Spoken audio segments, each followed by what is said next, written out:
Okay, so if we're ready to start this afternoon session, you're very welcome, everyone. Eamon Ryan is my name, the Minister for Environment, Climate, Communications and Transport in the Irish Government. I'll be moderating the session this afternoon. I'll introduce the panel and our scene setter, Kelly, in a few minutes. But just if I can maybe just, and I hope we get some sparks flying here, that we can find out points of difference and engage in a robust debate. Not too much agreement here. Rounds off, or what is it? Seconds out. Round one. Here we go. Very briefly, if I can, just my own very brief kind of couple of thoughts as we start. What we've been asked to discuss is how we accelerate policy implementation for resilience, affordability, and climate. And if I can, that's the word, that first word, acceleration, is the one I think we need to focus on. We were just chatting beforehand, and it's so easy for us to think about 2030 or 2050. One of the things I'm really interested in is what do we do in the next 3 years? Like, how do we accelerate now? What are the decisions, or what's the examples, or what's happening now? Because the broad policy context couldn't be clearer. The need for climate action, scale beyond compare, the war in Ukraine, bringing energy security center stage, and also the economic opportunities from this efficiency revolution is ever clearer. So the policy context, I think, is clear. What we really need to start thinking on is how we accelerate. How do we turn it into the scale and speed of change we need? Very briefly, just one further thought. There's an industrial revolution taking place at this time. It's in the clean energy area in so many different ways, in renewable technology, in retrofitting, in energy efficiency, and in its whole variety of areas. There's also a digital revolution taking place. Moore's law pushing ever greater processing speeds over the last 20, 30 years. And they're connected, because that digital revolution will need clean energy to be sustainable. And the clean energy revolution will need digital to get this balancing between variable supply and variable demand, this renewable future and the whole demand management, energy efficiency future requires digital skills, digital technology. And I think there's one third revolution taking place at this moment in transport, a change in the way transport works, which we have to do, come back to more compact development, 15-minute city, different modal shifts. Denmark is a great place to look and learn in terms of how they're doing that in active travel.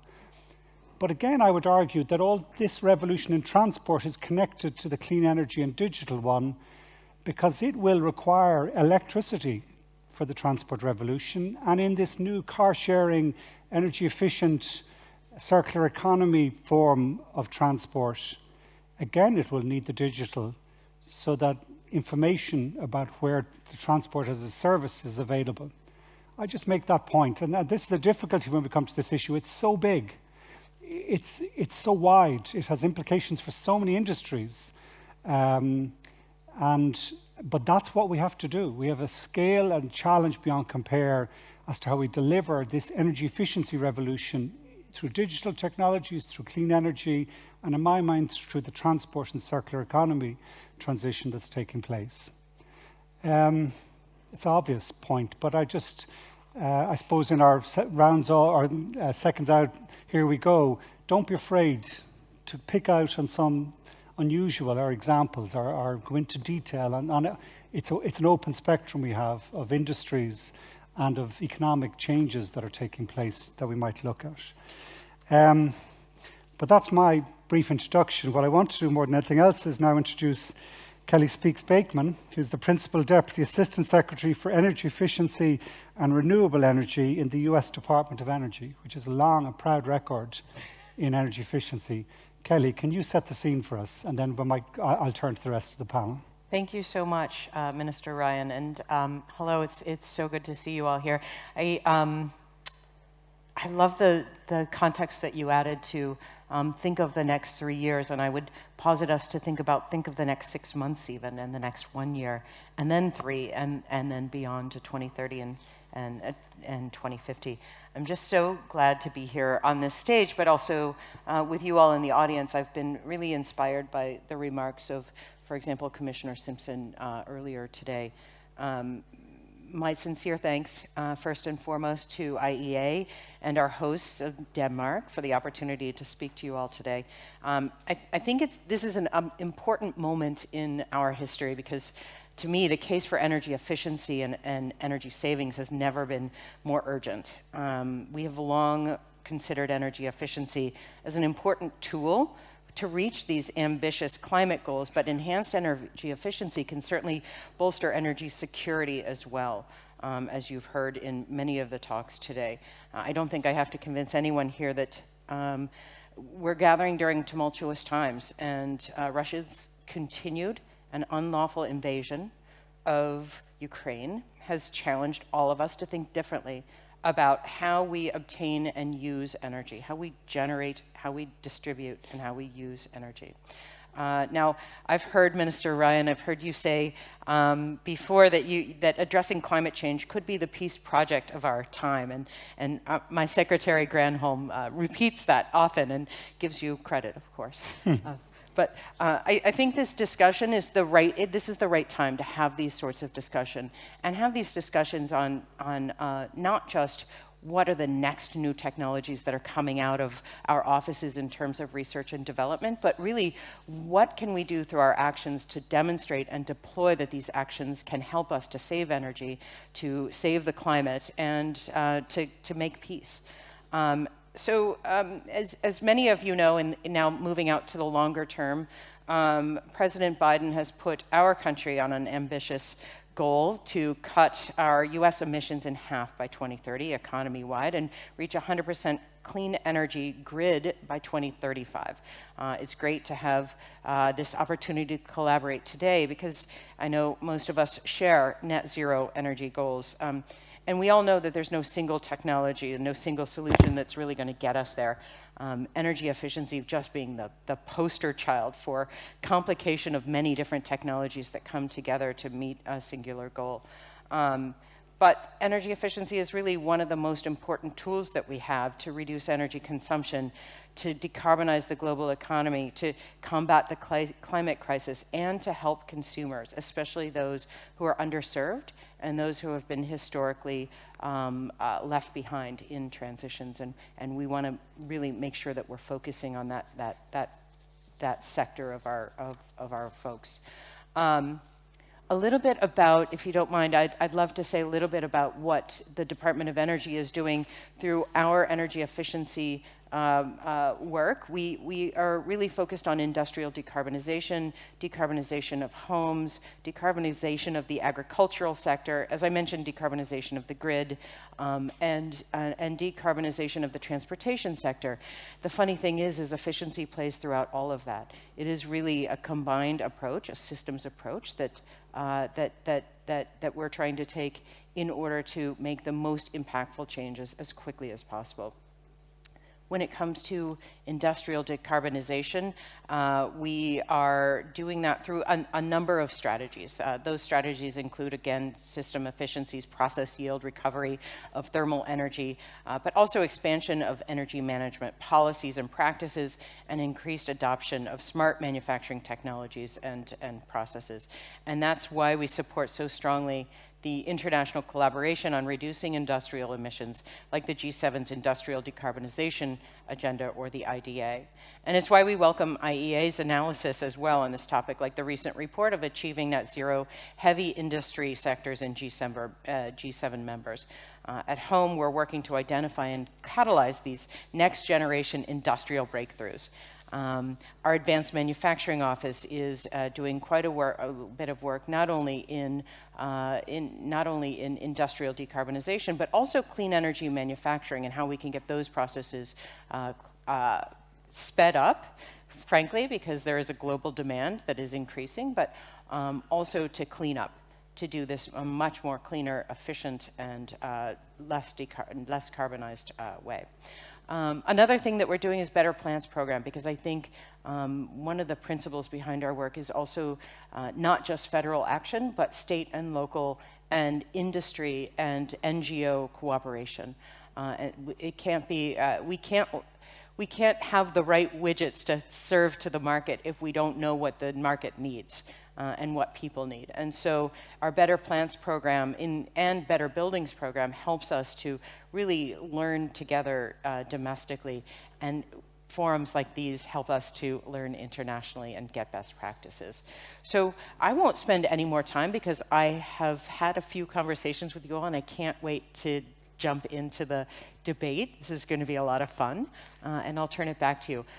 While we say debate, though, I do want to say debate in the best possible way so that we can learn from each other and learn that regulation's not so bad. Mm-hmm.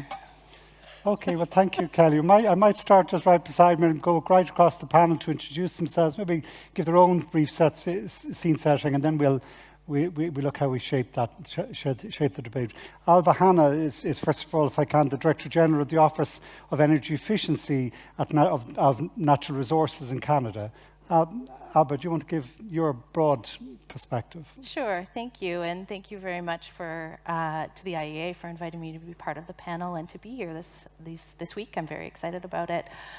I think just in terms of accelerating policy implementation and program implementation for energy efficiency, the key message I want to deliver is that no one organization or body can do it alone. It really does need to be a group effort. When you think about a home retrofit program, you need a homeowner to take a decision at the right time.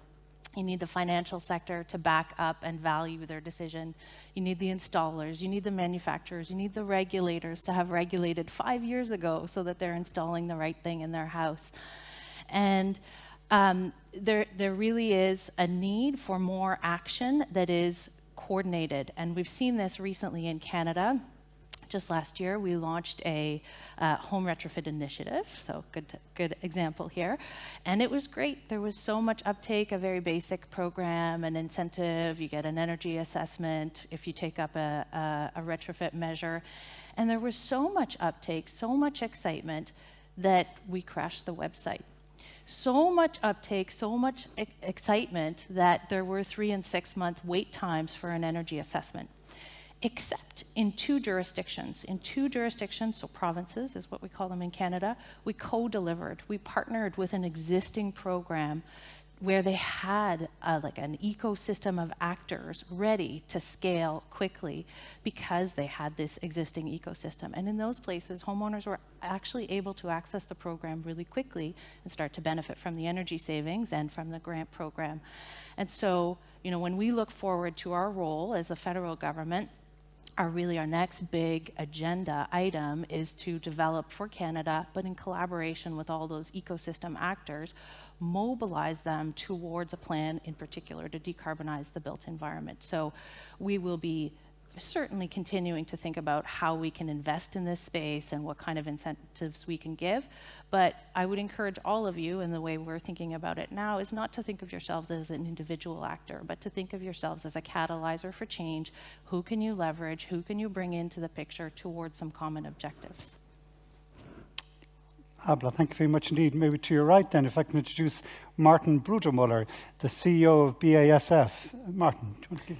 Yeah, thank you very much to EIA and for having this opportunity to be in the panel here.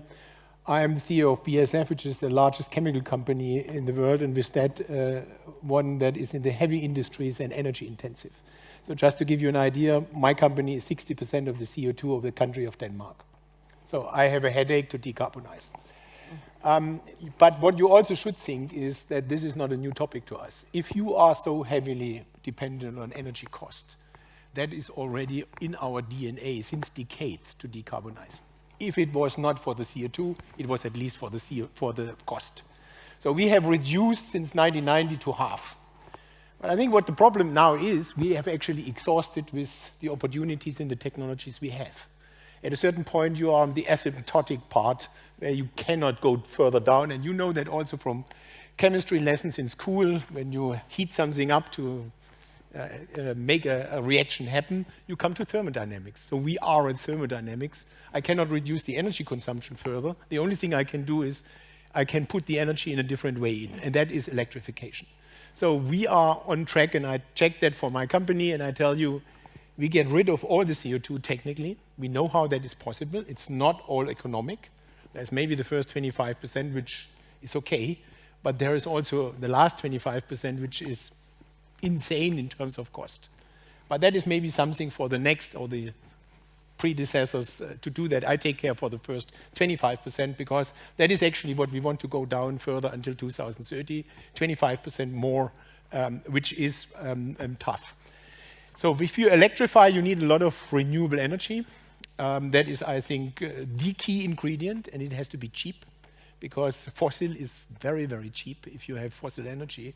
If you want to make that happen economically, you need masses of renewable energy cheap.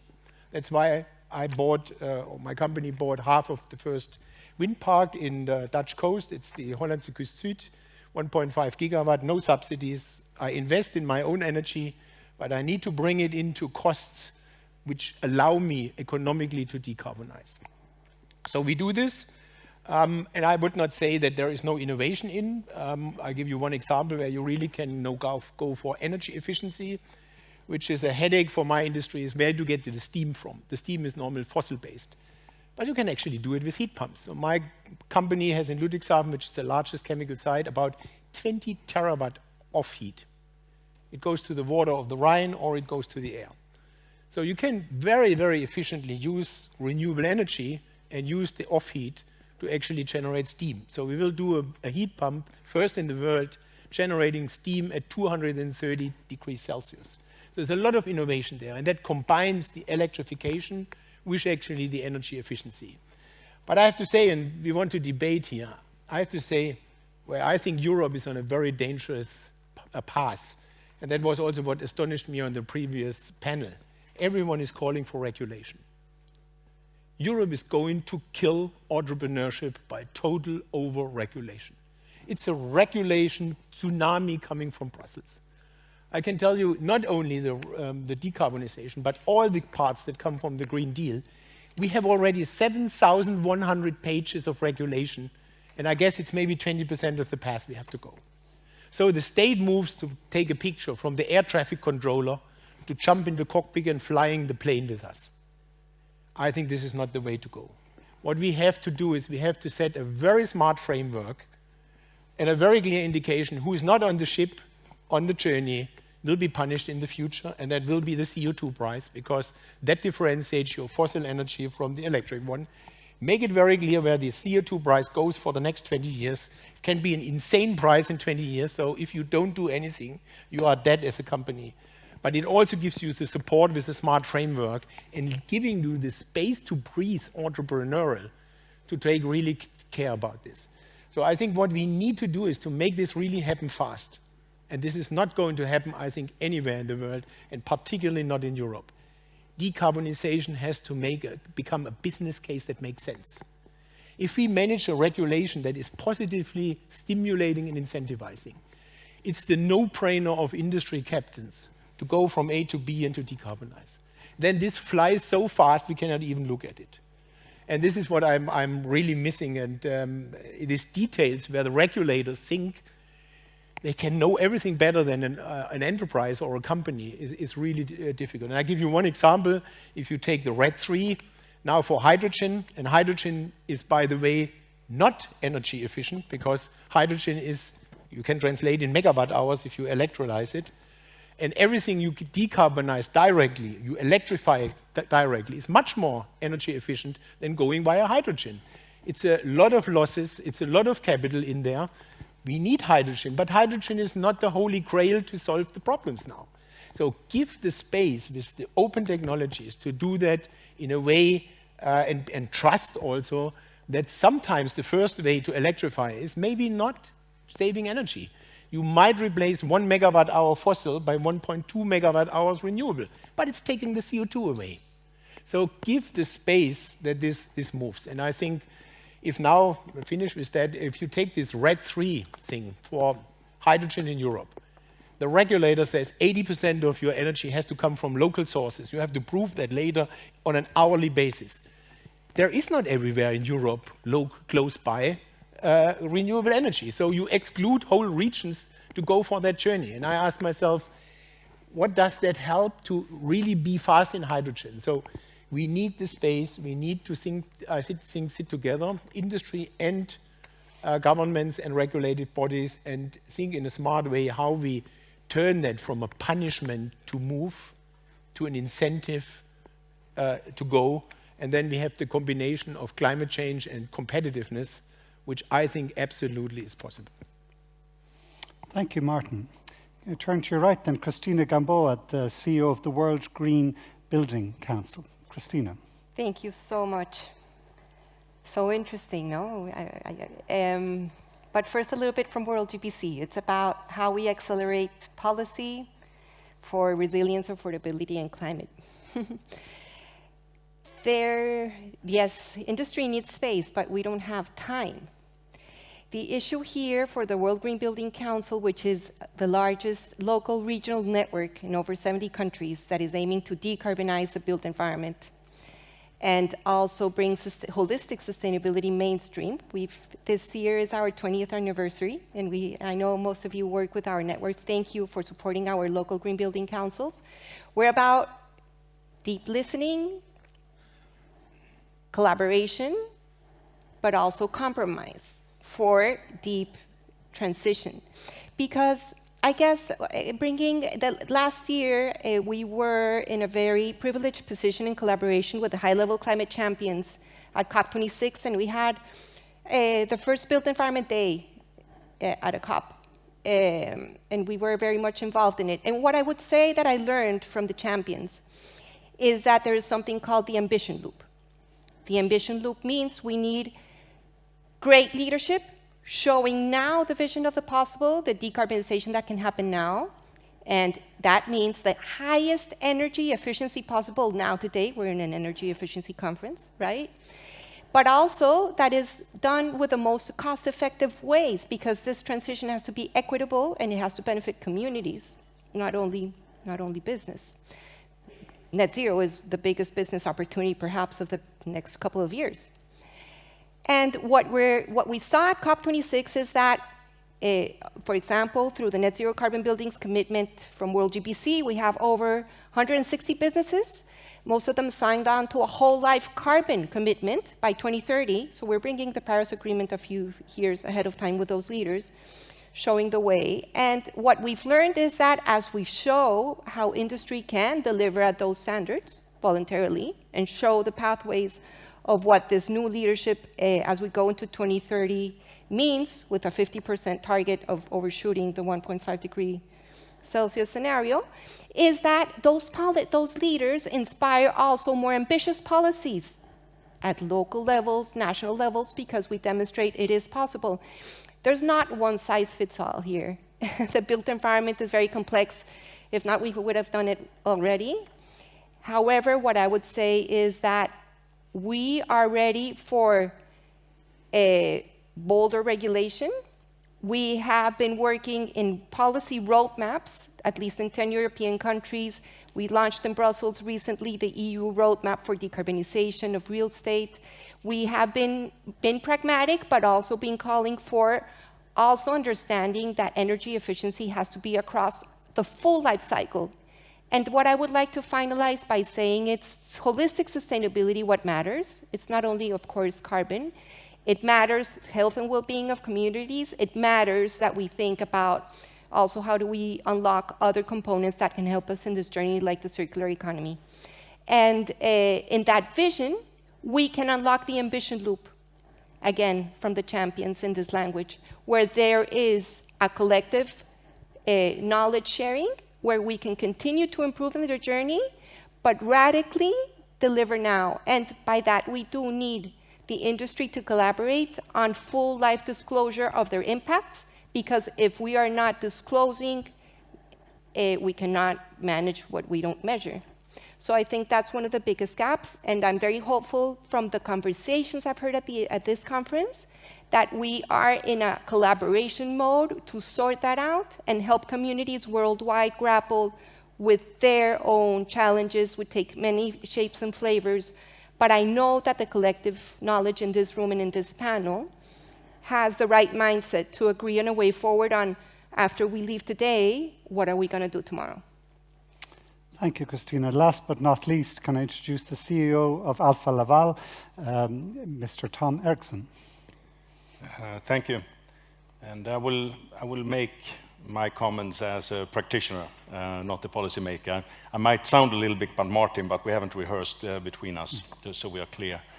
I'm also the chairman of the board of one of Europe's biggest engineering companies. So in all, in my roles, I oversee about 25,000 engineers, and I would say the big majority of those work with climate-related or sustainability-related challenges. So whether we talk hydrogen or carbon capture or LNG as a transition fuel or energy storage or what have you on the climate agenda, I see those verticals from the beginning to the end. You know, there was an opening of Kim Fausing this morning, which I think made a good point. His point was that there is a fundamental agreement about the what. And that's not only energy efficiency, that's the energy transition as a whole. In my industrial career, I never met such a uniform and coherent view on what needs to happen in the world than what we see now. And for those who are in politics, remember that your voters are our employees. You know, when they have kitchen table discussions with their kids at home about the planet, they take that with them when they come to the working place. So we are responding to the same pressures and opportunities that I think the regulator is in many ways. And in that sense, we are relatively synced. The issue for me is not the what, it's the how. And here we are fundamentally different in view from industry, I think, with the regulator. And I will give you a sense of an example by two projects that we are deeply involved in at the moment. You asked for a couple of specificities, so I'll give you two. One is a project for long-duration energy storage. It's a hugely complicated technical project, but we'll think we have the pilot plant up and running in about a year, 2 years from now. It's new process technology, a lot of unknowns. We think we are getting it. That project, coincidentally, is run out of Boston based on technology available there, and it's backed up by Bill Gates and the name droppers of who is who of the billionaires. So there is a cluster there that is creating the basis for this project. Project number two is completely different. It's the world's, to my knowledge, biggest biofuel refinery, being a detail engineer at the moment. It is a super sophisticated biofuel facility. It will produce whatever you want, whether you want jet fuel or diesel or gasoline or whatever, it's going to come out and you can feed pretty much anything into it, from soybeans to animal fats. And it will be carbon negative as a whole, including the latest carbon capture technology. Now, Houston was named the capital of the oil world, but you may want to know that this project actually ran out of Houston.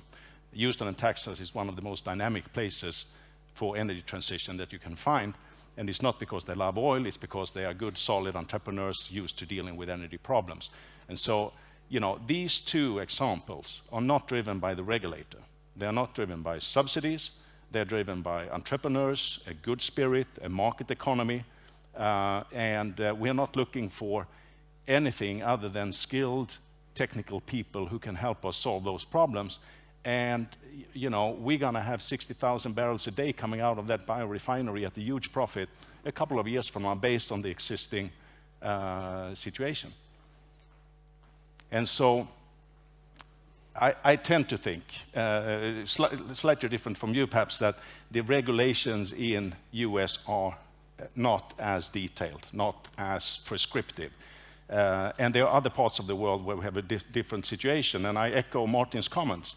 We are completely overflooded with regulations in the EU. And I'm just saying, I'm in every single of these verticals that you think is the future. And I haven't figured out best technology for carbon capture. I haven't figured out the economics of where to use hydrogen and where not. You know, the yield losses when you go from electricity to ammonia to hydrogen and then to a turbine, you have 10% left. So there's a lot of hope out there, but you know, it took us 150 years to build this energy system in a reasonable way, unfortunately based on the wrong fuel. Now we're going to do it for 10 times as big population in about 20 years without having done the pilot testing properly. So in industry, we are hugely, hugely challenged, not because we are lazy, not because we don't get it, not because we don't see the money opportunity, not because, you know, anything other than this is difficult stuff. And as an engineering company, I'm obliged to sell something that works for the next 40 years. And I have to look Martin in the eye and said, you know, I thought it was going to work. That's not an answer that BASF can take from me. So we're going to need some time on the development side and what's difficult, where we need some leeway and room to find the right way forward and not detailed prescription. Whereas I think when we talk energy efficiency and buildings and places where we sort of know how to deal with it, the regulator can have their way. That's not necessarily where we need, you know, the biggest entrepreneurs. But generally speaking, the how and the ideological divide between plan economy, we think we can figure it out from the top versus letting us get on with it in a good way. That divide is quite big. I'd leave, you know, this comment with a comment and the addition that, you know, I'm not silly enough to think that the world will change because of entrepreneurs only. The political system is needed, and more than ever before. The public-private partnership is extremely important, and I would put 3 areas that I think are the cornerstones of that. The first one is the infrastructure build-up that is needed, not only for hydrogen, but if you go across the board on the electrification, what needs to happen, the standardization and implementation of infrastructure is a huge public task.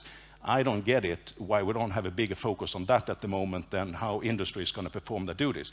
Number 2, there will be a need for advanced pilot testing of expensive things. And I think as capitalists, we choke sometimes on you know, when do we go and how big do we do the first pilot test and all of that. I think there's a role for public-private to find the right way to pilot new technologies as we move forward. And the third one, and here maybe Martin and I disagree, but I happen to believe that at the end of the day, when we look at the plus and minus, I think the one issue from a public policy point of view that is the right instrument to use is price. The market economy will respond to price, and I believe that the high energy price is the only way to go. I believe that carbon tax is a useful basis for discussion. I believe the level playing field discussion that we will have for the next decades will be big and important, but with, you know, given the options that we have, we got to turn some, you know, needles in a different path. And I think the carbon tax is a useful base for industry to have a discussion with regulators. Okay, can I ask Kelly or Alba maybe to come back as 2 people working within your regulatory system, and if, well, the administrative system, which probably oversees regulatory system, how do you answer that question, that regulation here isn't going to be there'll be some regulation, but the over-reliance on it will not see the innovation we need, and which should be more based. Am I summarizing you, Tom and Martin, to say a clear price signal will do it better than regulation? How would you respond to that, Chris, or that view? Well, thank you. I think we agree quite a bit that it's not only a question of regulation. There are so many tools in our toolbox to be able to move us all in the right direction, but it can't be done in the absence of regulation. I think there is a baseline of savings that we can account for, especially when it comes to energy efficiency, where some of the technologies are you know, well established, and they're just going to ride it out until we make sure that we are increasing the efficiency requirements to the best of our ability and to what is market based, right? So what technologies can be done. So I think there's a give and take, but it has to also come with the other solutions that we have. So for example, programs that help. And while you say price-based, I very market-oriented myself, but I also think there is an element of environmental justice and energy equity that we have to take into consideration for societies that may have quite a bit of a difference between the low income and the higher income folks that we have to consider as well. And so this is why it should be coupled with programs in my belief. And one of the things I'm most proud of in our whole of the energy efficiency side of this is the weatherization assistance program. in helping low-income households to get that weatherization that they need by helping with the funding for that. They may not be able to afford it, but then they can live in more affordable housing and more comfortably, and actually in a more healthy way. And regulations help set the floor as to what sort of levels of technologies need to be put into these homes. So I think it is a balance. I think we agree quite well, actually. I was hoping we would disagree more. We could throw it down a little bit, but I think we're good. Why do you want to come in? I agree entirely. I don't think you would ever meet a regulator who thinks that we can regulate and industry won't be ready and that will serve any citizen well. We regulate in a way to push industry to really push the envelope as much as they can, knowing and in collaboration with them that they can get to that level. The thing I find interesting, and I'm from Canada, so not so familiar with the European context, but I know in Canada there's lots of talk about the carbon price and the price on pollution, and we do have a price in place now and a trajectory to put that price upward flowing. But I often hear from industry that they don't trust it. They think another government will come in and there will no longer be a carbon price. And so one of the things that the government right now is thinking about is how can we give industry the certainty they need to make those economic decisions over time, because it just isn't the case right now in Canada, where industry is imagining a shift on a 4-year cycle from one color to another and one sort of economic scheme to another. So maybe I can come in here because I totally agree with you. I mean, for industry, it's always predictability. Yeah. And if you know where the carbon price is going, that's why I said you have the scheme. We totally agree on carbon price. But if you look on 2030, for example, in my industry, you have usually 4 years for an investment cycle. I have 2 of them, then we are there. I have to launch the first wave of investment basically now and next year. And then the next one latest 2026, otherwise I don't contribute to 2030. So we have to have the framework that you can calculate, is that an investment that makes sense? And what I only can say, here in Europe at least, no one of the politicians talks about competitiveness anymore. It is basically all at every price. I mean, we have now the energy crunch here with the Russian gas, which is fine that we now look on substitute for pure physical availability, but we do that at any price. It's very clear the energy price in Europe will be significantly higher in the long term. There will be industries going away, will be productions going away. Maybe that is what has to come, but we cannot just neglect. We want to have something, we want to be in a world. We tell the people how to go there. In the same moment, just transition. Please keep the employment. Don't shut down, I help you, but it's not going to work like this. At the very end, you have to have a sound, physically healthy industry to finance all this transition. But Martin, come back, and let's get some sparks going here if we can, just to get a different view. What I hear you saying is we need a price, and an easy to predict price. Europe, our price in your sector at the moment is about 80 to 100. 80 to 100 euros a tonne. Kelly, what's the price in America? Oh, maybe $9. Is that one of the reasons why there's this price gap between America and? Sure. But then how do we, if you're saying to me as a regulator, a politician regulator, use the price mechanism, and that would be the fairest system, but the countries we're competing with don't. How will it work if we use price as our measure? It will be very difficult. This is, for example, why for the first steps, you maybe need also kind of a support if you go for new technologies. But the good news is, I don't want to sound here negative, you have also customers who pay for it. It really starts that we made it transparent, all the 45,000 sales products we have, give the customer the product carbon footprint. So they can discuss with us and can say, what can you do to reduce? I have now the first customers who says, I want to have your product with product carbon footprint 0. And say, I can deliver you, but it has additional cost ingredients. And they start to pay for it. So I think we will grow, if we are sound as a society, we will grow into this product carbon footprint 0 for consumer products. But that means also the prices will go up. Can I go back to what both yourself and Tom and others said, that there's no disagreement on the what, it's the how. We're agreeing on that. But the what is that, it's not, what carbon price is one measure. In our country, we have agreed by law to increase the carbon tax every year to 2030 to a price of 100 euros a tonne, in the non-ETS as well as in the ETS. Yep. Well, the ETS will be whatever it is. But that's not enough on its own. You cannot design a public transport system on a price of carbon. You cannot design an offshore grid, an offshore energy system on the price of carbon, because you have to think 50 years. And it's not market design, it's engineering design, it seems to me. But I go back to this key point on the what. Does the Paris Climate Agreement not give us, our countries not, does that not give us the path where we know the emissions reduction, and you have to then, if you're not going to do it in America by price, how will you do it? You have to do it then as well by regulation, because that's the legal agreement we've committed to in the what. And the regulators have an obligation. In Europe, this Fit for 55 is exactly this. Surely the what, it's the Paris Climate Agreement gives us the structure.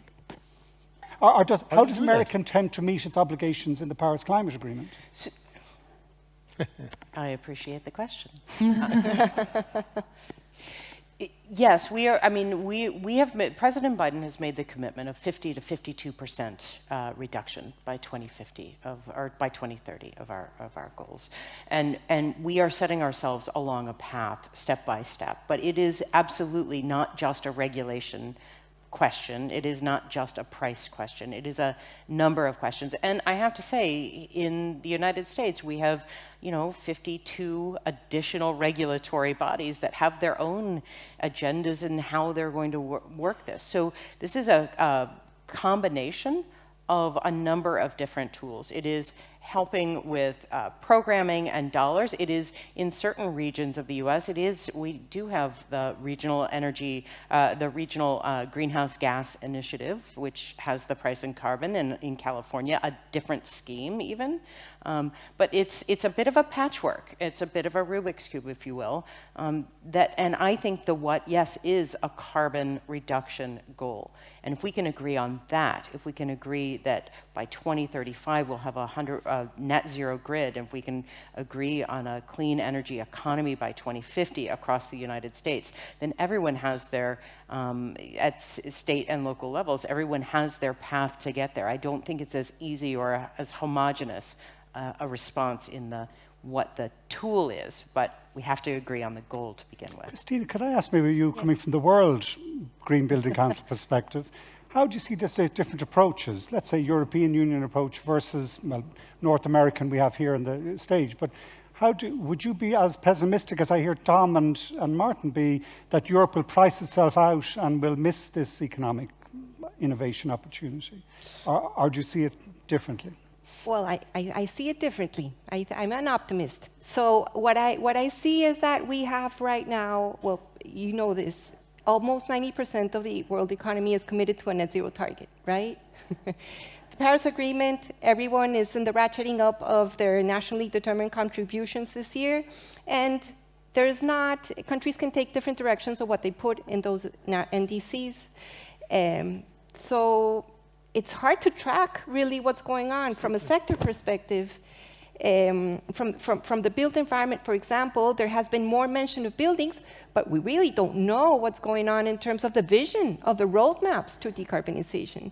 So that's why I think these coalitions and the conversations have to go more granular, and from the local to the global, build up what is going on in the markets, bring that vision locally, and get in a pathways to understand how are we on that journey. From a city level, cities are doing it, from a company level, committing to science-based targets, decarbonizing portfolios, bringing clarity, and again, bringing transparency and disclosure, because what we don't know is how are we progressing fast enough? I think the data is saying no. And what we're missing out, and this conference is telling us, is energy efficiency is the greenest energy of all. It's the low-hanging fruit that we don't eat much of. So what's the systemic change and the conversation that needs to happen for those roadmaps, energy efficiency in transport, in buildings, in infrastructure, to happen now?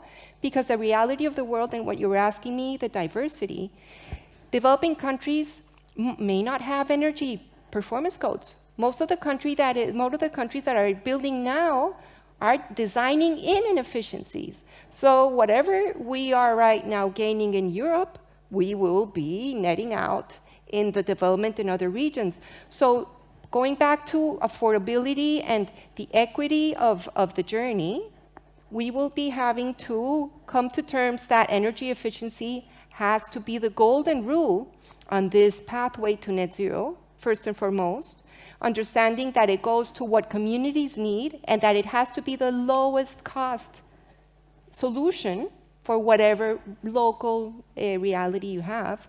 And then, of course, build the foundations for innovation for all the sophisticated things you want to do in other markets. But the reality is that the flavors of this transition is diverse, and as we go into COP27, it is about not only sustainable development, it's about adaptation and equity. So it's how do we help those that are in the front lines of the climate problem now, and that means if we don't help them understand that also by adapting and giving them the solutions for adaptation, the rest won't follow. So those journeys, we need to lead by example. Lead by those roadmaps, national roadmaps, cities collaborating, majors taking bold decisions on what they can do in their markets, and of course, the secretaries of energy that are here, understanding that the renewable revolution can speak to the energy efficiency imperative, and it goes hand in hand, because if we don't save energy now, it doesn't matter how much we produce. There won't be enough infrastructure for what the world needs. And just to remind you an old stat, for $1 invested in energy efficiency, we avoid $2 in energy supply costs, either in on-site or in the grid. So we need to shift that model and bring that in mainstream, that it's relevant for communities, but also for those nationally determined contributions, because right now we're not moving fast enough. Okay. Tom, can I go back to what you said? You pushed for three approaches, if I'm hearing correctly: standardization, the ability to pilot test at scale, and also the importance of price. I thought you agreed with Martin on that in terms of having having a clear price. Can I take the second of those through? We can come back to all three of them, but the pilot testing at scale. How does a political system do that? How do we afford to make mistakes? And can you give me examples of some maybe that might give us good practice? Well, my general reflection, I think that goes back to the essence of this conference, is that you don't get a lot of political points for supporting a few houses to become more energy efficient. So what we tend to see from industry, each large announcement on big projects that the private sector would never undertake. Let's take a typical example: large projects for carbon capture, where the idea is we capture the carbon, we liquefy it, we take it out, we push it into an old existing gas or oil well. Now, I think if you go into industry and take account on how we're going to deal with the carbon capture, where we're potentially going to use the carbon dioxide. Can we use the carbon dioxide as an ingredient to further chemical processing, as opposed to mega projects where we are putting huge amount of dollars into a technology where I would say there's a lot of uncertainty whether that's the right way to go, and so that. It's already being done. My problem with it is it's done on full scale because it becomes a political project. It looks good to do one of these big things.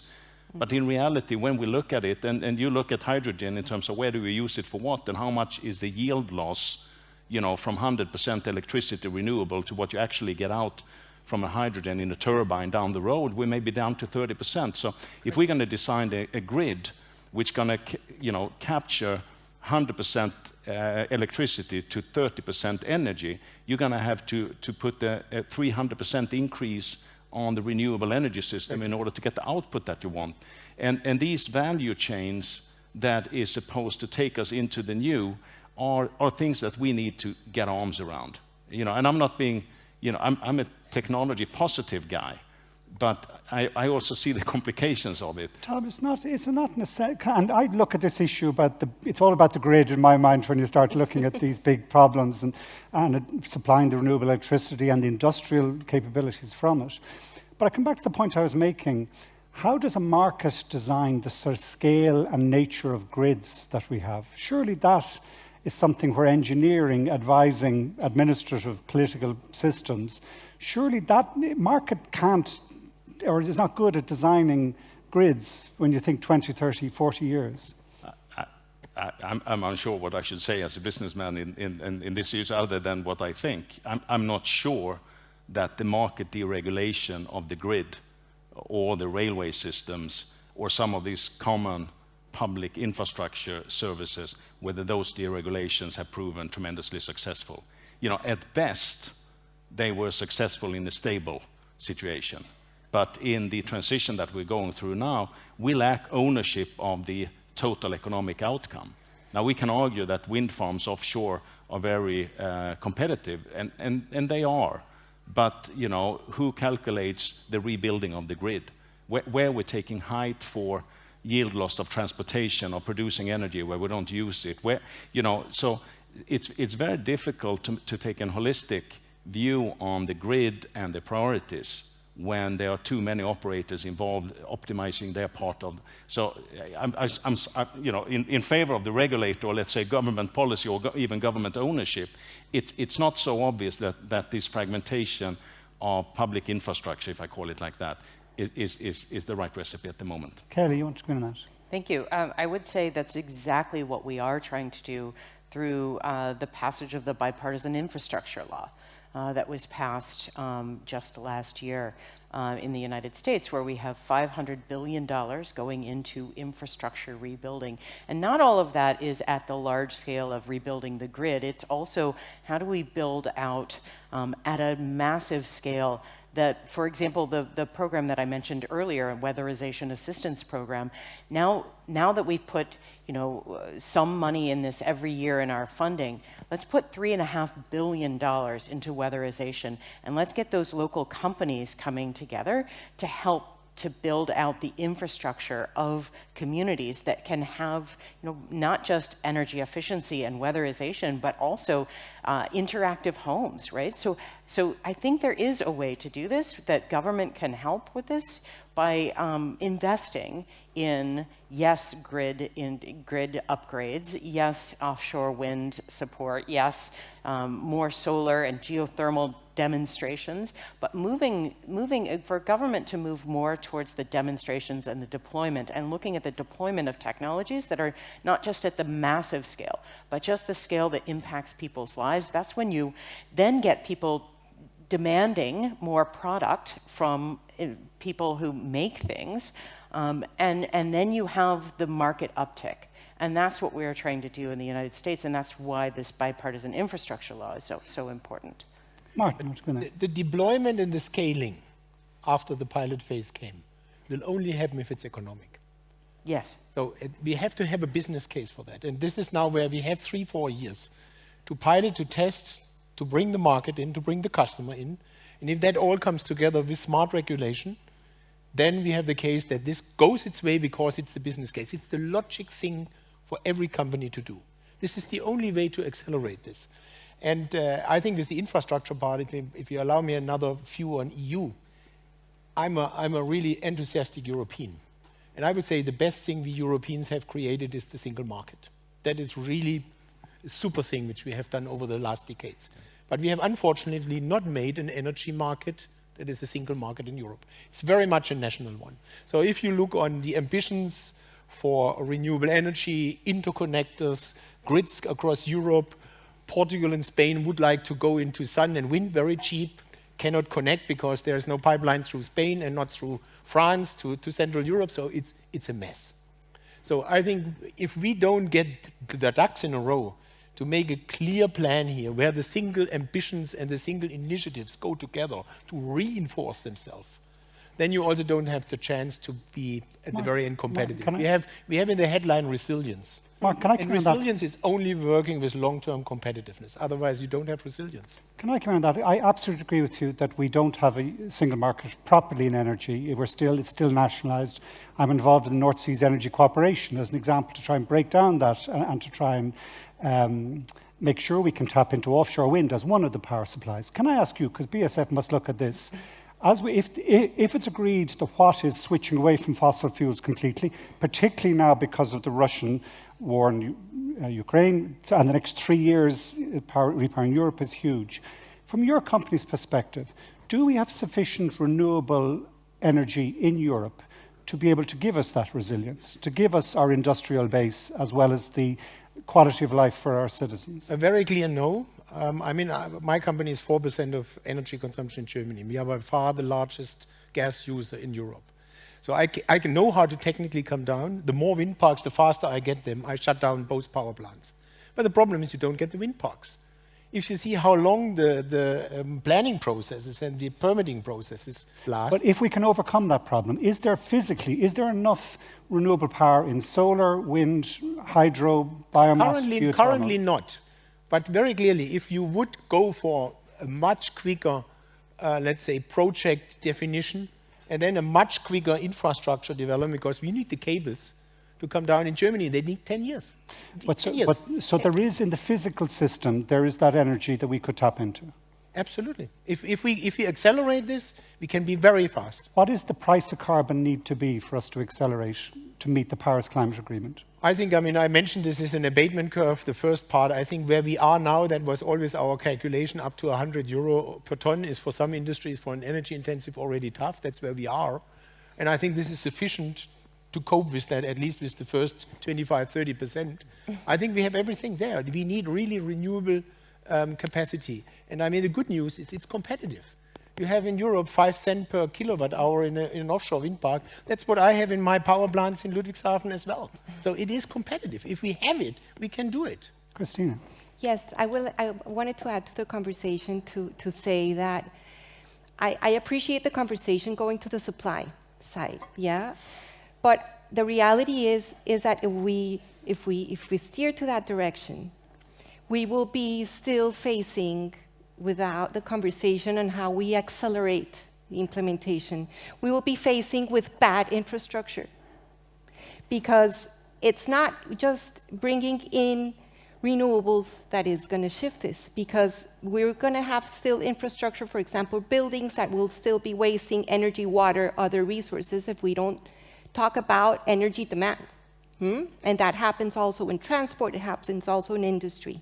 So going back to basics, energy efficiency measures should be deployed at scale now. It is low cost, it is now, it is available now. We don't have to have the debate, and yes, industry will need more energy to go to electrify, but there has to be an accounting mechanism, there has to be transparency on that everything has been done to achieve the highest energy efficiency possible today. And it's not, that's low tech. that's low tech that is available now. And it's not even about, we've heard about today how the heat pumps thing is gonna come up, but that is not gonna be even efficient if we're not gonna be insulating homes. Those heat pumps will require even more energy, and then we're not dealing with the supply, with the overall consumption.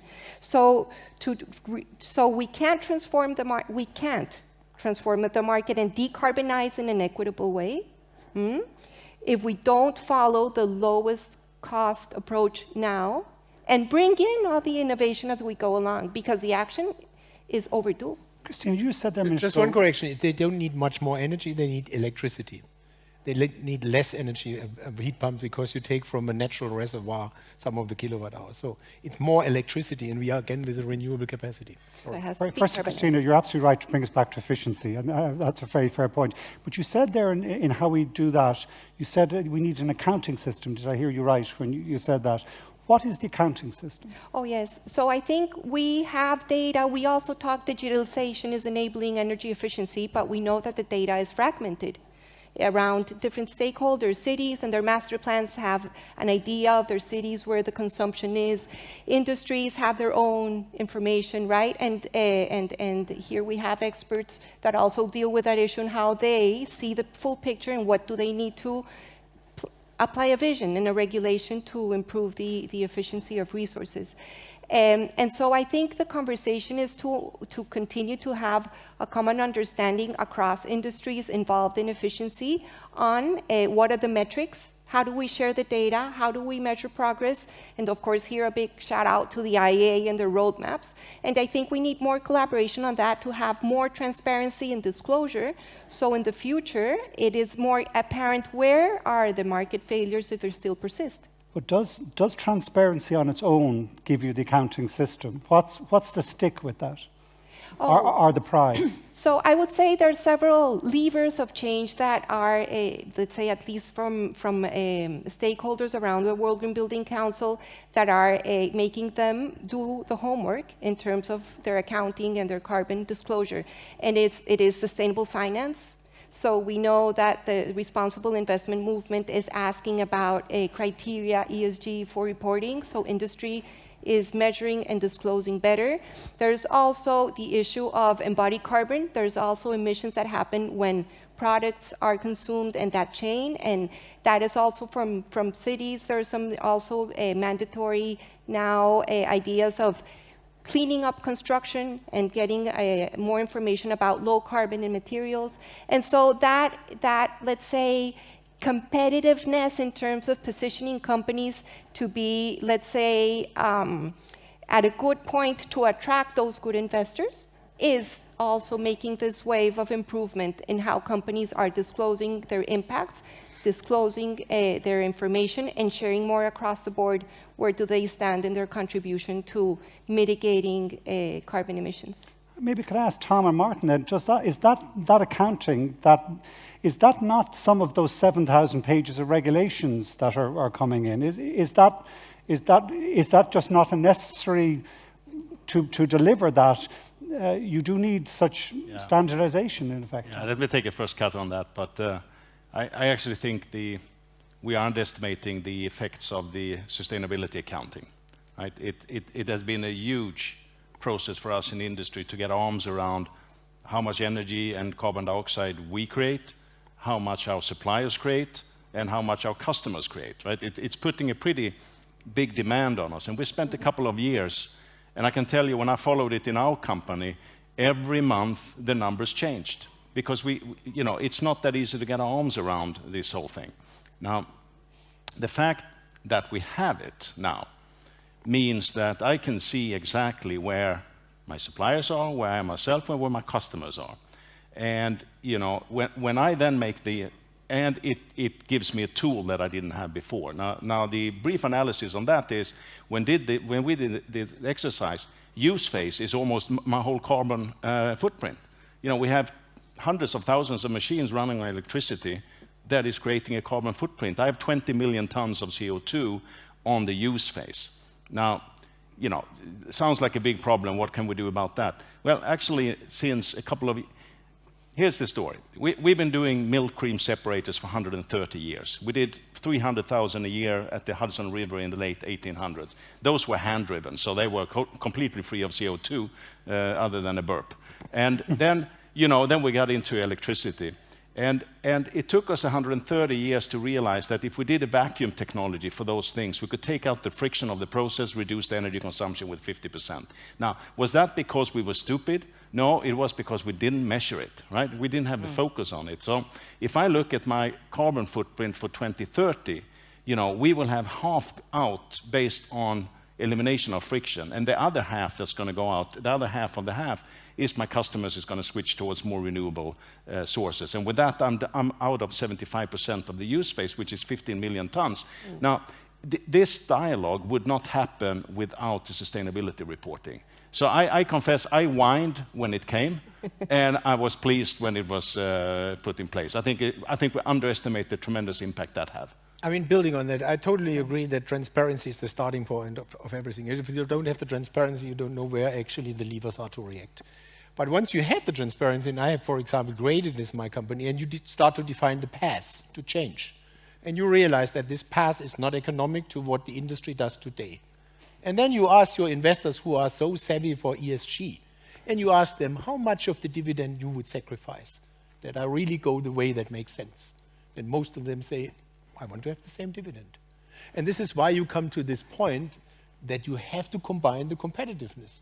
Otherwise, in the long run, you cannot do this. And this is why you need all this. You need smart regulation, you need to be bold, I take decisions for investments that are not economic, because I say I have to do the first step, but I have in the same moment to get the buy-in of the consumers and of the customers to say, if you want to have that, it costs more. And over time, when the whole industry goes that way, and that becomes the new standard, we will also see, like every time, costs go down again. But someone has to start to do that and go up the mountain, and it's more expensive than we go down the mountain altogether. So this is a bit the dilemma where you are in, and this is why I think the piloting, the courage that also the society or the government say, I sponsor the fast movers by saying they are bold, they do something they would not do under economic circumstances. I give them funding. Let's get the test case. Then it is actually scaling later. This is where it has to come together. But if you don't close the loop, that at the very end what a company does is to earn money to reinvest, the whole thing is not moving. At least not in the speed as we want to have. I would just agree wholeheartedly about that transparency, because as a research and development organization of the government, this is how we understand where we can make the most impact on the research that we do and on the products that we develop. And unless we do that accounting, unless we know how you are using your energy, we don't know which industries are the ones we have to work with most and fastest in order to get that decarbonization goal. So once you do that, once you prioritize the research and development, then you prioritize those technologies that are closest to commercialization to get that market uplift, and you keep working on the R&D behind it. This is exactly what this transparency is meant for, in that transfer from government to industry, to be able to get to that decarbonization in reality. Kelly, how did the price? Agree on a lot. Yeah, this Kelly, will be fun. can I just ask a question? In delivering such efficiency through that transparency and regulation, what's your experience in the political system in the States? Is that agreed? Can Congress pass legislation in this area, or is that hindering the American economy's ability to make the switch? So, I mean, regulation is a much more complicated question in terms of how we do this in the United States. Department of Energy has authority over regulation for appliance standards, for example. For building codes, we do not have the authority. That lies with local authorities, and what we do is we lay out guidelines across the whole United States for building codes for folks to uplift.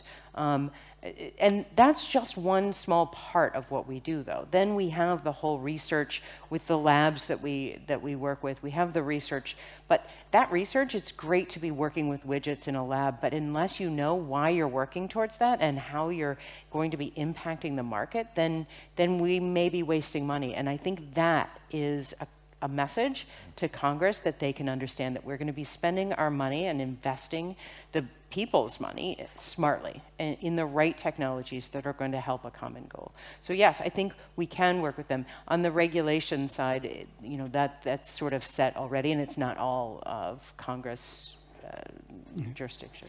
Alba, can I ask you, maybe not your larger neighbour, obviously, it must have a huge influence, but also you see the European Union with its green whole economic transition plans.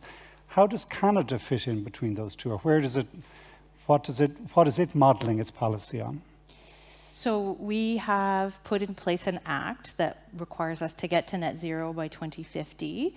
We've also set 45% reduction targets for 2030. And so for each subsector of the economy, we've set out a kind of a transition pathway. But this year is really a year about working with the industry to figure out what's feasible within the realm of regulation, innovation, investment, all the different kind of levers that we have to get there. And I think the thing that I kind of take from this conversation, and I want to just give a thank you to Brian and his team for all the work that they've done to support Canada, thinking about what our energy efficiency potential is. And I'll just say it, that industry is not taking advantage of at least 30% of their economically viable energy efficiency potential in Canada. So, okay, why not? What's happening? Why aren't you doing that work? That's a huge amount of megatons that could be saved. Okay. I'm conscious of time, and we're wrapping up. I might just maybe give everyone just to reflect back with maybe just to give an example of a project in energy efficiency now, and I'm very taken what you said, Christina, about the social justice and the health side of this as well. We talked about the economy here, but I think you rightly framed this in the community and other. I would give, in our own country, if I was looking for examples, then I'd go around maybe to give an example of what we could learn from. And this is based on this is a political, I suppose, and it's political, which is agreed right across the political platform. Our energy efficiency program is widely supported, and it's targeting. We've 267 billion in my own vote, another 85 million. It's 2/3 targeted to the energy poor, as a way you can regulate to affect change. And it's going in, particularly with the energy poor, with 100% grant to renovate the house and to do, as you say, where it's not just the heat pump, it's the efficiency first, the insulation first. I just give that as one example because that maybe it gives hope, or people could look at it, our own officials here. But I think the reason why it's really important is that if we don't have our public with us and the community with us, we won't be able to politically set a price for carbon, or do the pilot testing, or do the standardization. Everything else won't come. And so I just give one example from our own country is that, and it's to pick up on what you said, Christina, it's the targeting of this as a social justice change, not just an economic development opportunity, because that gives you the base then to grow from there. Maybe I might ask each of you, maybe from your own company or experience, a project that you think others could learn from or could adapt and pick up and use. Maybe it's start in Canada and go right across. Sure. So something that's unique in Canada is we have over 350 remote Indigenous communities in mostly the northern parts of Canada. And so a couple of years ago, we started a new program called the Clean Energy for Rural and Remote Communities program. A number of those communities have diesel plants. You can imagine what it's like to have a diesel plant in the middle of your 300-person community. It doesn't smell good and it's not comfortable. And for a long time, we were helping communities to either switch or clean up the diesel plant. And what we realized is there was nobody there to, manage the facility and work with the people in the community to understand how their houses fit into whatever their energy source is. So instead of investing in just the diesel plant upgrades, we are now investing in community-wide energy planning. That's really a comprehensive, holistic process that thinks about what's the future of the energy source, but also how do you retrofit the buildings to match that new energy source, and what other kinds of industries you could potentially put in place. So it's very interesting, it's very unique, it's bespoke. Every different program is different, but that's the only way to make a transition. Martin. Well, I don't have a project where I go into society, certainly it's more or less indirect, but I would like to take up this heat pump story again, because I think that is a technology where industry is still very hesitating to use that. And I think it could have a huge signal sending out if big companies use this and can show that this is economic. And actually this has a huge chance to be economic from day one, because you get a lot of the energy for free because it's off heat, basically, and with this basically setting the whole thing into motion. And I think that then settles in, at least when I talk to our employees, and my just transition part is to ensure that the employees are going the journey with us and keep their jobs. Then this is also getting huge energy and support and creativity actually from our own people. This is how we try to link the things. Christina. Okay, so in my role, which is different from yours, in my KPIs, I have to keep the built environment as a critical climate solution very high up in the international political agenda.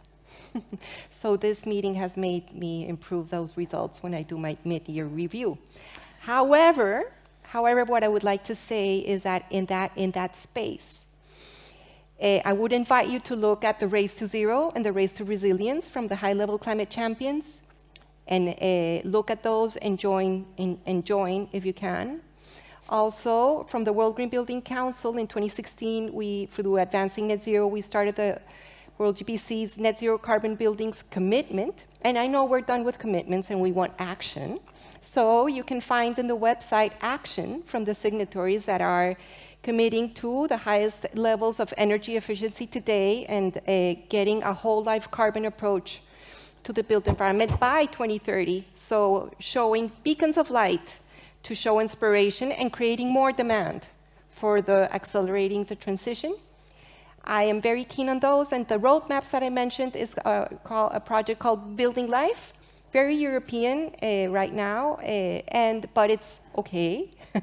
But I would like to see more of those roadmaps, and with the Global Alliance for Building and Construction and WRI, and with the support, the technical support of IEA, we're doing those roadmaps in many other geographies, helping having a clear pathway and what are the levers for the radical collaboration that we need for partners to go along the journey together. Because it's not about competition at this stage.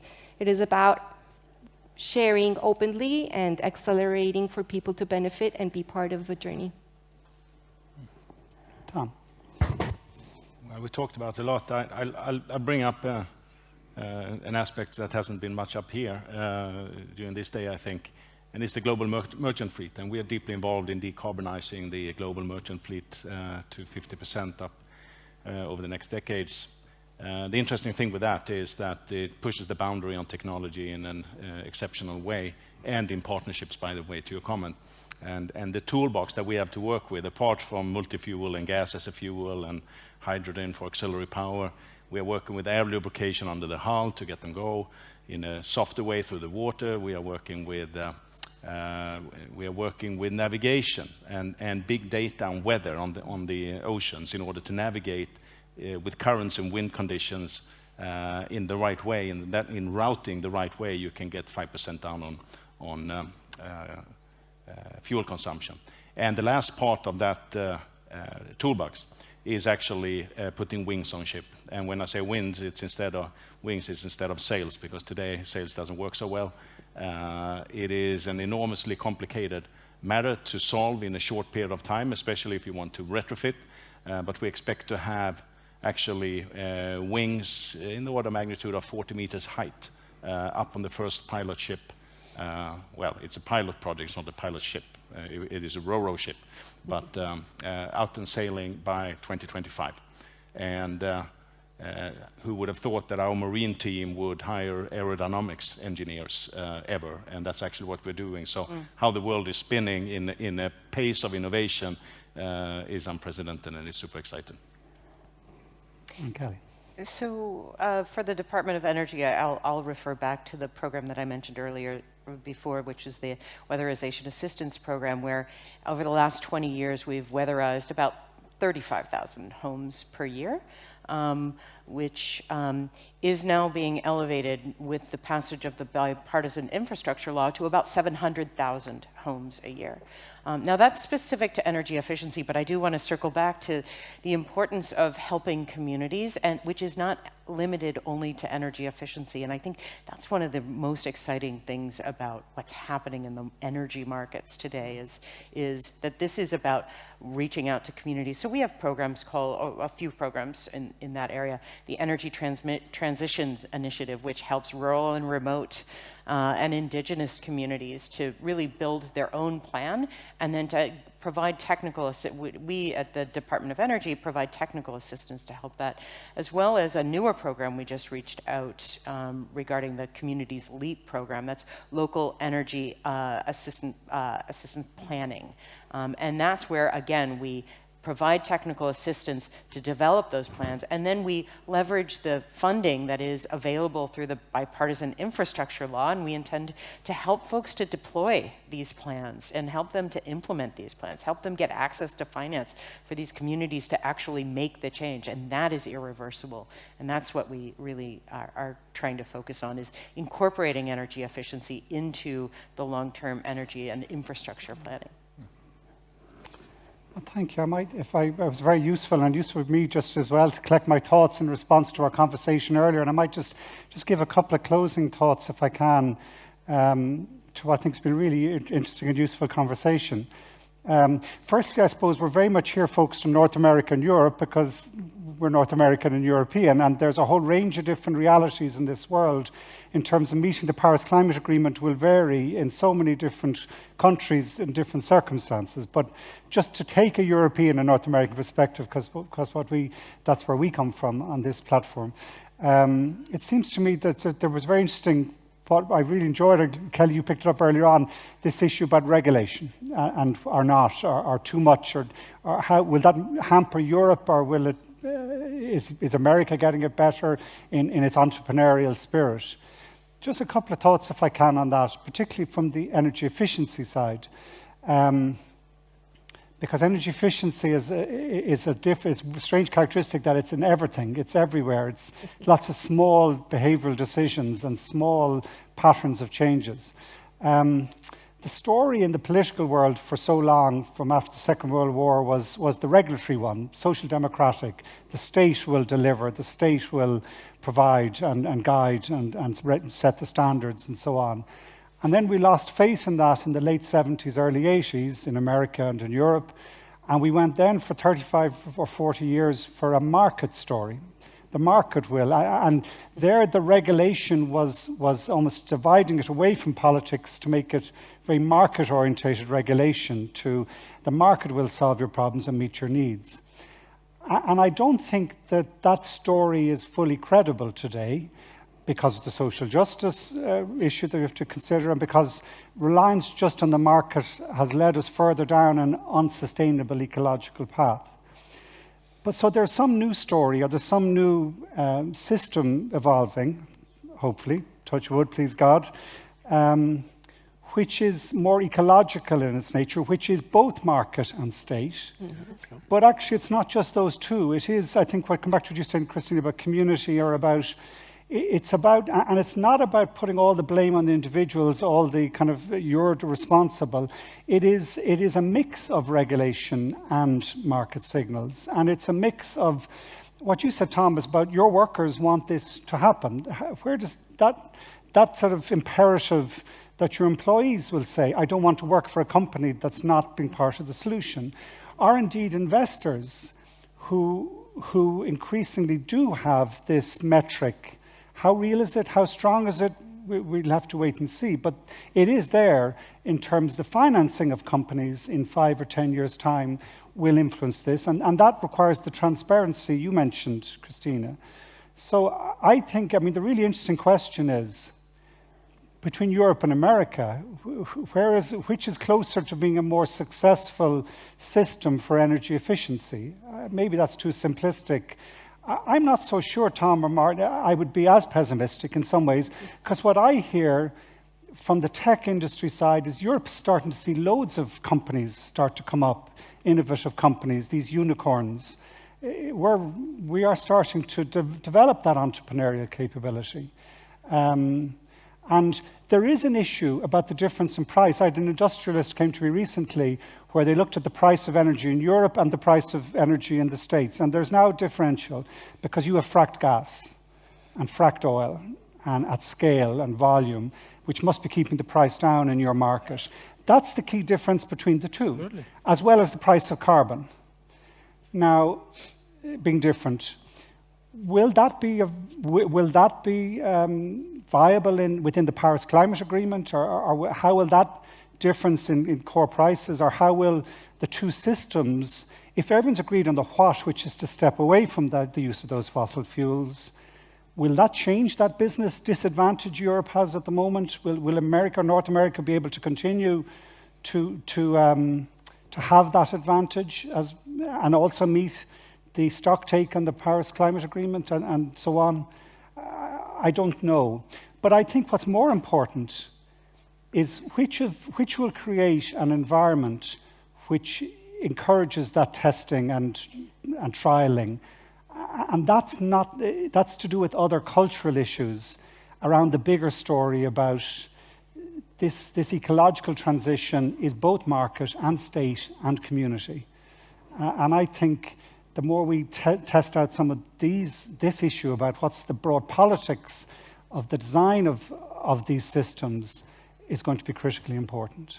Sorry if that's very broad, but that's where the conversation led us, in my mind. Yeah, I mean, I think where we all agree that we need a balance of all the three elements. It's society who wants to have justice, but it's also market, and it's also regulation. And I think the pendulum was swinging very extreme in the past to the one and to the other. But I can also tell you, if you run a multinational company, you are in all the worlds. We are in the US, we are in China, and we are in the EU. And I have to say, in the current moment, the EU is the most difficult environment to deal with. The US is more pragmatic, I have to say this. That's the last word, Oh, ow. if that's not too negative. Dan, hand over to you. That was so fun. Thank you. Thank you, Kelly.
So, ladies and gentlemen, Your Royal Highness, what a day.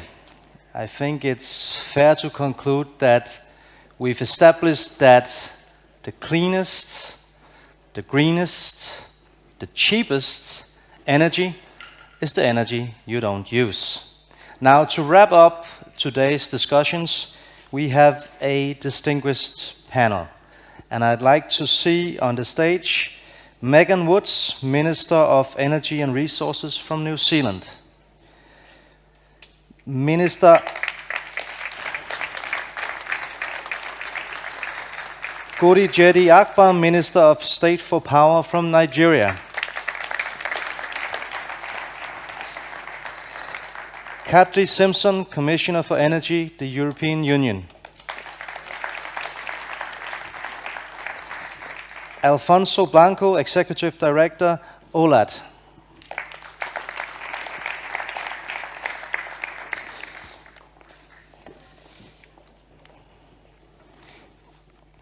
So, thank you so much for joining me, and I'll start by giving the floor to Minister Woods, please. Thank you very much, and thank you for this opportunity. Just sort of a little bit of context about New Zealand to start with.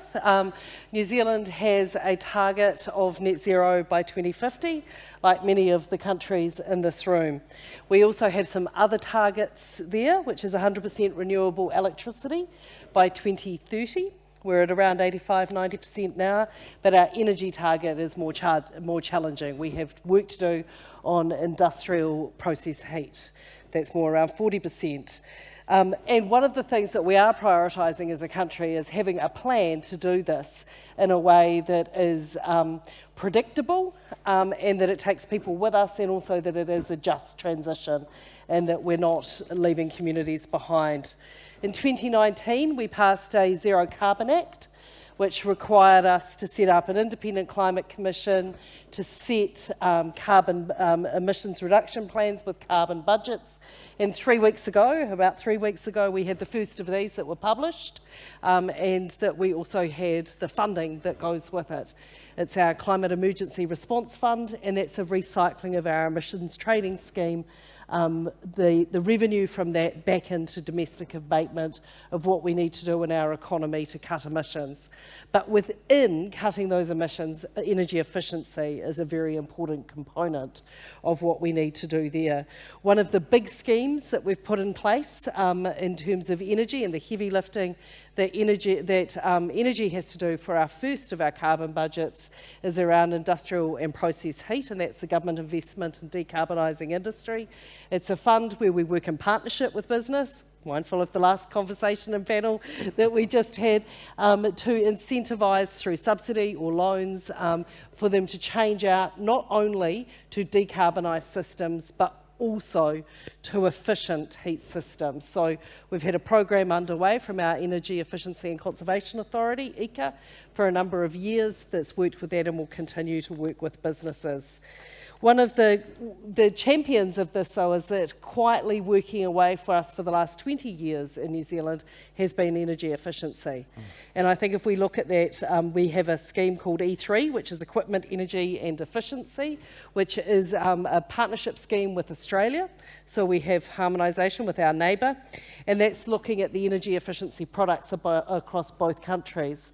And if we can have a look what it's delivered for New Zealand through two main measures, which is both performance standards but also performance labelling, there's 89 million regulated products sold in New Zealand since 2002.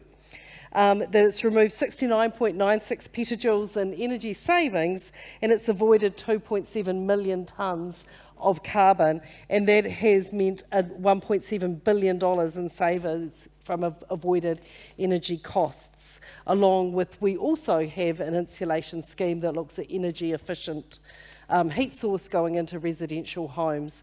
These are all programs that we'll be continuing to bolster through our first lot of funding for our Climate Emergency Response Fund, that we know that there is a lot more that we can do in New Zealand to keep pushing out the boat on what we can do around savings through energy efficiency. That's excellent. Thank you so much for sharing, Minister. Now, if you were to point at the biggest obstacles you see in New Zealand with regards to implementing energy efficiency measures, what would that be? The biggest obstacles that we're facing right now is, I think, something all the world is facing, and that is actually supply chain. Yes. I think that this is arriving at a moment, not only do we have COVID disruptions, but obviously Europe is hastening to move to electrification for obvious reasons, and I think that's something that as a group of countries that come together in this grouping, that is something that we should put our heads to, of how it is that we can ensure that we do have the good flow of goods, that we can be doing the efficiency work that countries need to do. That is one of the biggest obstacles. I think that one of the things is actually making sure that we're working with businesses not only to swap out gas or coal for electricity, but that it's also we're doing the efficiency work with them as well. We want to actually be putting in solutions that use less energy than what we're replacing from their fossil counterpart. So I think ensuring that we're getting those dual things underway at the time. So when you talk about forming a partnership with your businesses and your industry, how does that then work out in more concrete and tangible terms? Sure. So for the last 20 years or so, we've had an Energy Efficiency and Conservation Authority working away in New Zealand. It has largely worked around providing expertise and advice to our largest industrial emitters, going in, working with them around what it is that they can do to to save on their energy bills and what they might swap out. And there's been a lot of advice. In terms of now that we've put a fund of $650 million on the table, which will be highly leveraged with industry around that, it actually has the ability to say, well, you've got this program, and if we were just to rely on an emissions trading scheme pricing, which at the moment is around 75 New Zealand dollars a tonne, which is around 50 euros, we'd be waiting till the price was around 120 to 180 dollars before it became economic for them to do, to actually bring it forward so we can get longer lifetime emissions into our budgets. It's actually saying, look, we'll work with you, we know what the project you want to do, that in order for you to bring it forward, we'll put some money into it as well.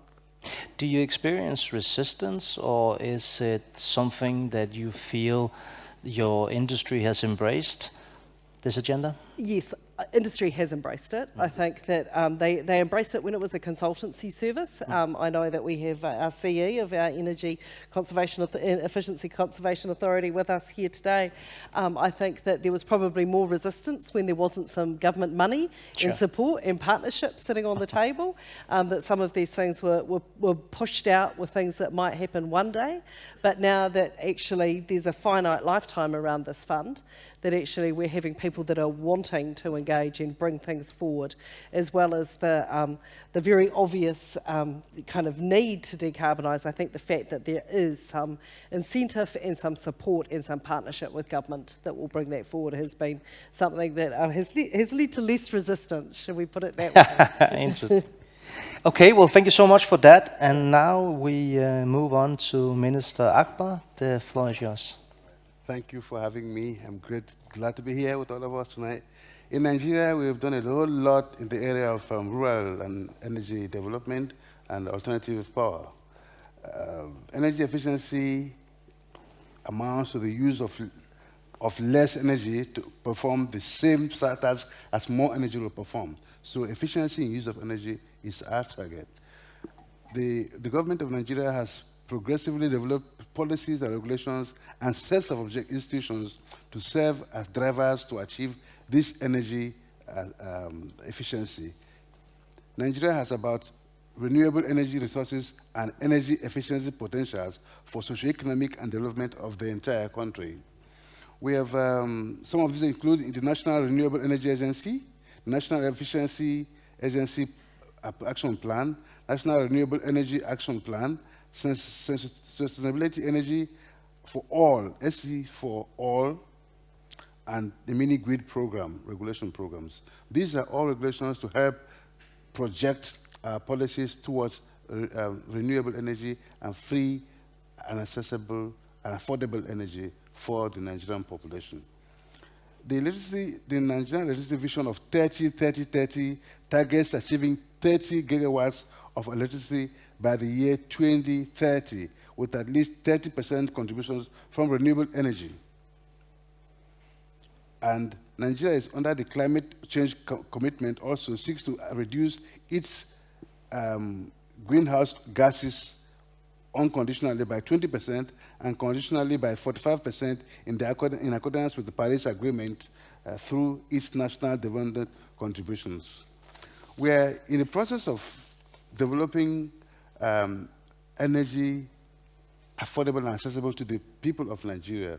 We have agencies, projects like the Niger project, where we intend to, in this year alone, electrify at least with alternative energy, 6 million homes before the end of this year. We have done 50%. By the end of June, we'll have achieved 50% of that. And by December this year, I assure you that we'll have done 100% of that. 6 million homes will be electrified with alternative energy by the end of this year.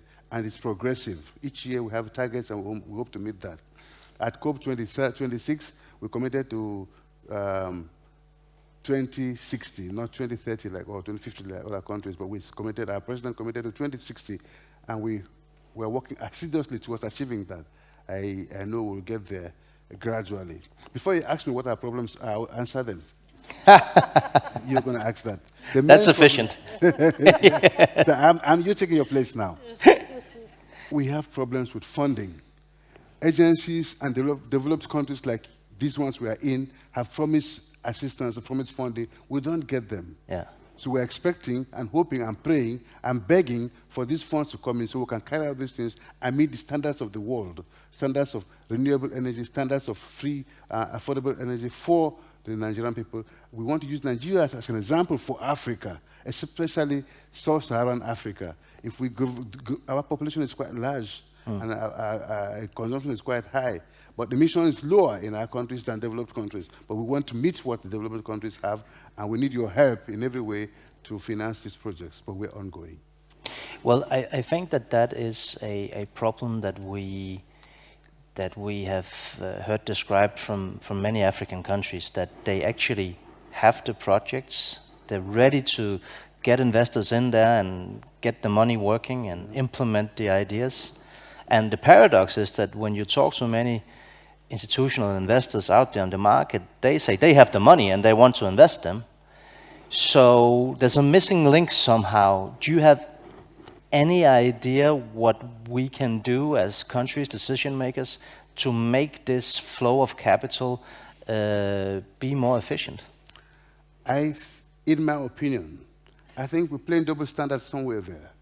The West tells me, yes, cut down gas emissions, cut down production of gas, cut down production of coal, cut down investment in energy or petroleum producers. But they invest more. They're investing more in coal, you know that. They're investing more in drilling, somewhere, I don't want to call names. They're investing also in other means. And they say cut down gas production. I come from a rural community, for instance. If you say don't use firewood, don't use coal, don't use gas to cook, how does the woman, the mother in my village, where there's no electricity, there's no firewood, there's no gas, how does it feed the family? So you're asking me to eliminate all of my family, all of Africa, or all of Nigeria to produce free energy. For who then? Nobody.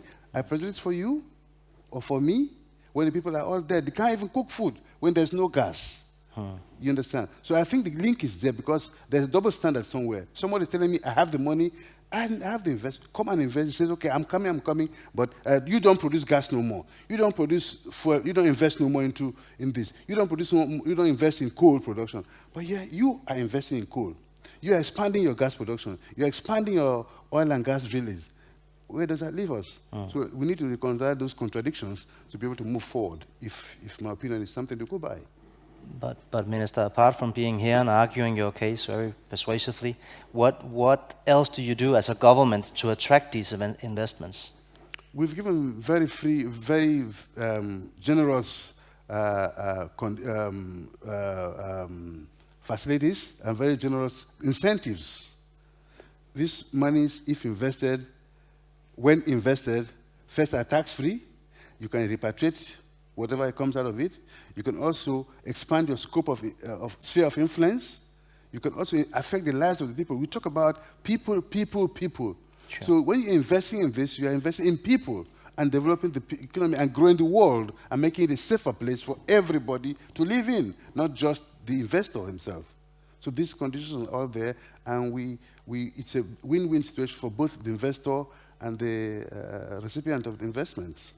Interesting. Okay, thank you so much. And now I give the floor to the European Commissioner for Energy, Katja Simpson. Thank you, Ben, and thank you very much for hosting such a great event here in Denmark. And I truly appreciate that I have a chance to participate at this distinguished panel here. Well, I do expect that in coming months we will discuss more at very many events, more the challenges that Africa will face, because COP this year will be African COP. 27. And from my side, I do have very good cooperation with my counterpart, Dr. Abu Said, who is Energy Commissioner at the African Union, and European Union is also co-financing and providing technical support to create a single African electricity market. So we are doing our best to support you and to help you with access to electricity. Thank you. But I think that, well, we are operating under different circumstances, and there might be different solutions that do suit best to our environment. But what we feel here, we feel the sense of urgency. This morning, Dr. Birol mentioned that we might face, before this heating season, before this winter, a global energy crisis. And that means that there is not only scarcity of crude oil, but also, well, tense situation in the LNG market. And of course, that means that power generation is also under huge stress. And for us, well, clearly, part of the solution is our activity to save energy. This has been European Union's priority already for years. All our 27 member states, they do have in place their national energy and climate plans, and there is a pipeline of activities that will help them to deliver savings by 2030. But right now we see that, that we have to act much faster, and we have to aim for greater savings. This was the part of our Repower EU plan. We presented in May European plan how we will get rid of Russian fossil fuels. And as a matter of fact, well, diversification to alternative sources doesn't make the trick. In renewables, in very short term, do not help us to get really independent from Russian supplies. That means that we have to prioritize savings. What we can do in very short term is that we can provide technical help. We do have some good cooperation platforms in place, for example, cooperation with European Investment Bank. We call it ELENA. This provides technical support to regions and, well, housing communities, how to, well, find financing and how to, well, solve all those technical procedures that you are facing before you are starting renovation. And I think that this is one of the work streams that is very necessary here in Europe, because financing is actually available, and the payback time for renovation under these current high and very volatile prices is significantly shortened than it was only 2 years ago. Another challenge for us is, of course, well, how to reshape our energy savings policy, because this is not a part of energy policy alone.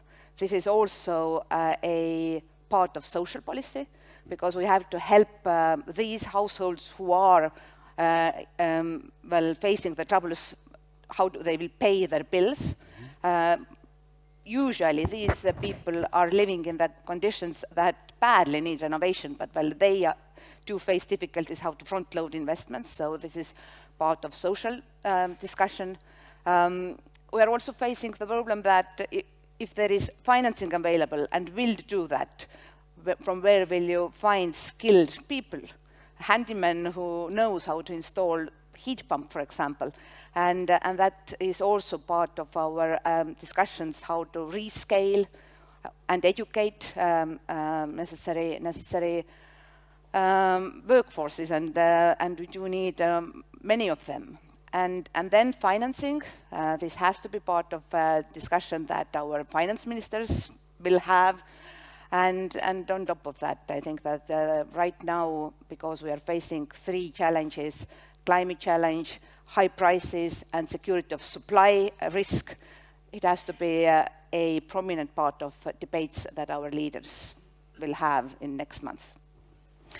Thank you so much, Commissioner. Now, one of the reasons why we're gathered here these couple of days is to learn from each other, across countries, across regions in the world. If you were to point at a success story, or maybe 2 from the European Union, that others might be inspired by in other parts of the world with regards to energy efficiency, what would that be? Well, we do have several of them, but we do have one EU-wide program that more than 90% of our consumers do recognize. So if you are going to a supermarket and you are planning to buy a new appliance, electrical appliance, or being a refrigerator or washing machine, then everybody here in Europe knows our energy labeling. There are the labels green and yellow and red, and if you opt for green one, then you know that you bought a appliance that saves energy. And altogether, we have estimated that 2020, together all those appliances that our households bought helped us to save 7% of primary energy consumption. That equals 16 billion cubic meters of gas.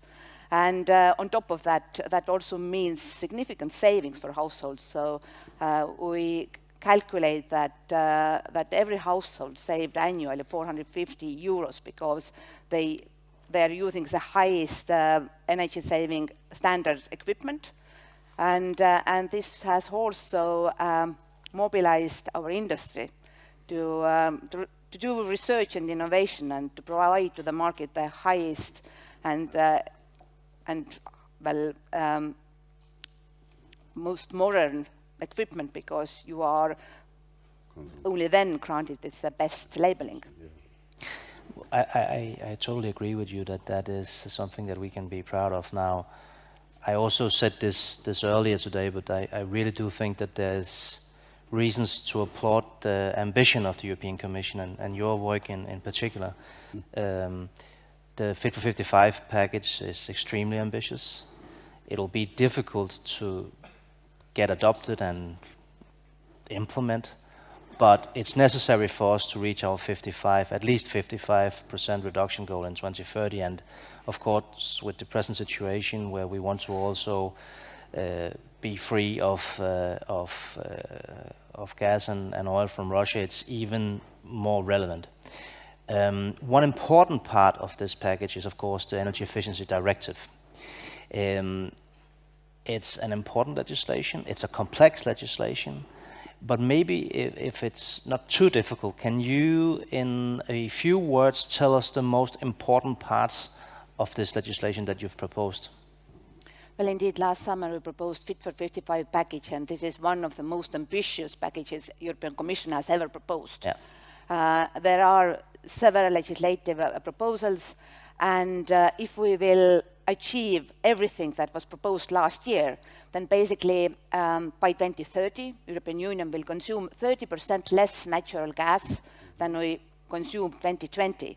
And if you, imagine that this April, the pipeline gas coming from Russia represented 28% of our gas consumption, then basically if we do that, we are free from this very difficult and dangerous vulnerability.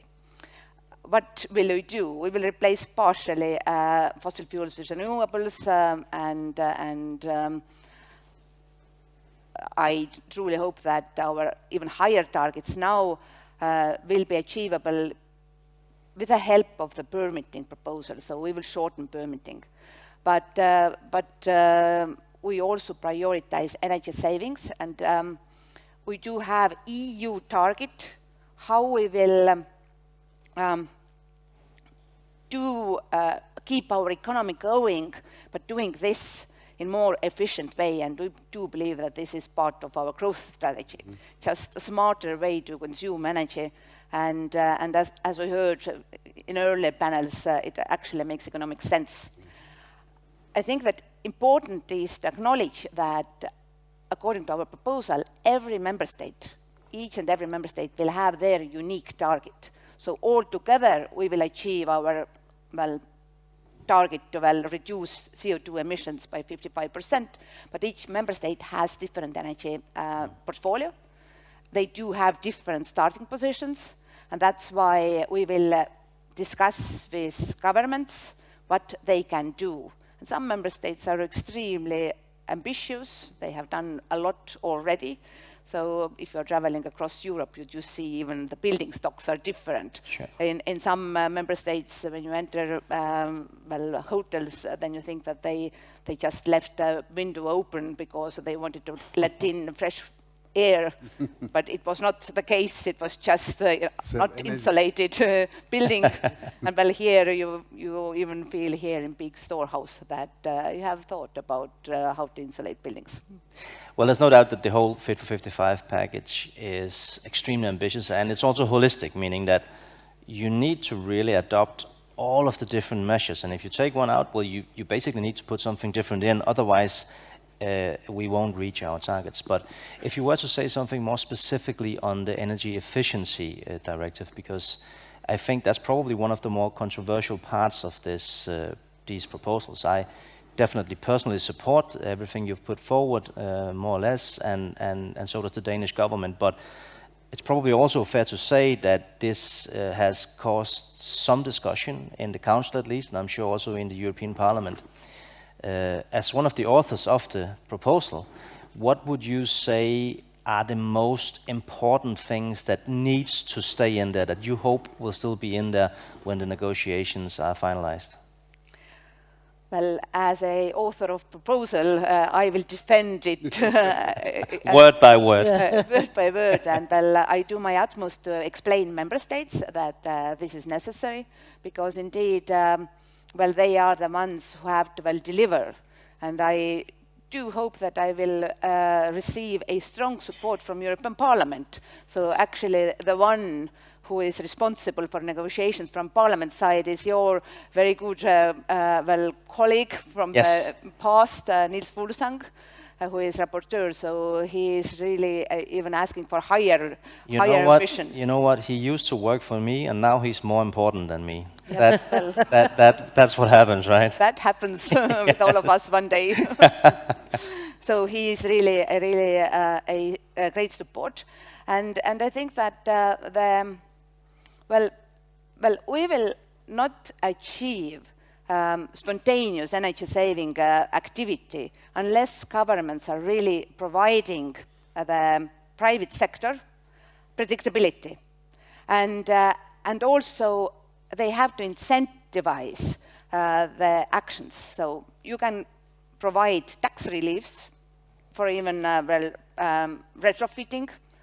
Yes, it pays back relatively fast, but well, in those member states where we do see that households received tax rebates, the renovation is actually happening very fast. Yeah. They could also provide better technical support. We also need legislation that helps housing communities to solve the problem that if there are some well, owners who are not interested because they are not living in these apartments themselves, how these disputes will be solved. And well, this is very national competence. But well, from our side, we have to push governments to solve that and not ignore this challenge, because unless they are doing that, these multi-apartment buildings will remain like they are.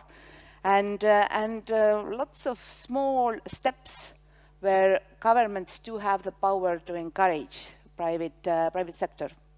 Excellent, thank you so much. And now we move on to the Executive Director of OLAT, Mr. Blanco. The floor is yours. Thank you, Minister. It's a pleasure to be here.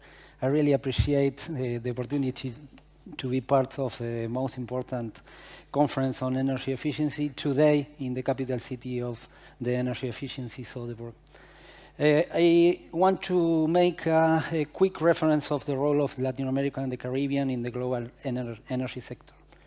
Latin America and the Caribbean is the greenest region on the planet. We have 33% of primary energy from renewable resources. Our contribution in greenhouse gases is less than 5%, and the actual stock of greenhouse gases in the atmosphere contributed by the development of our region is very low.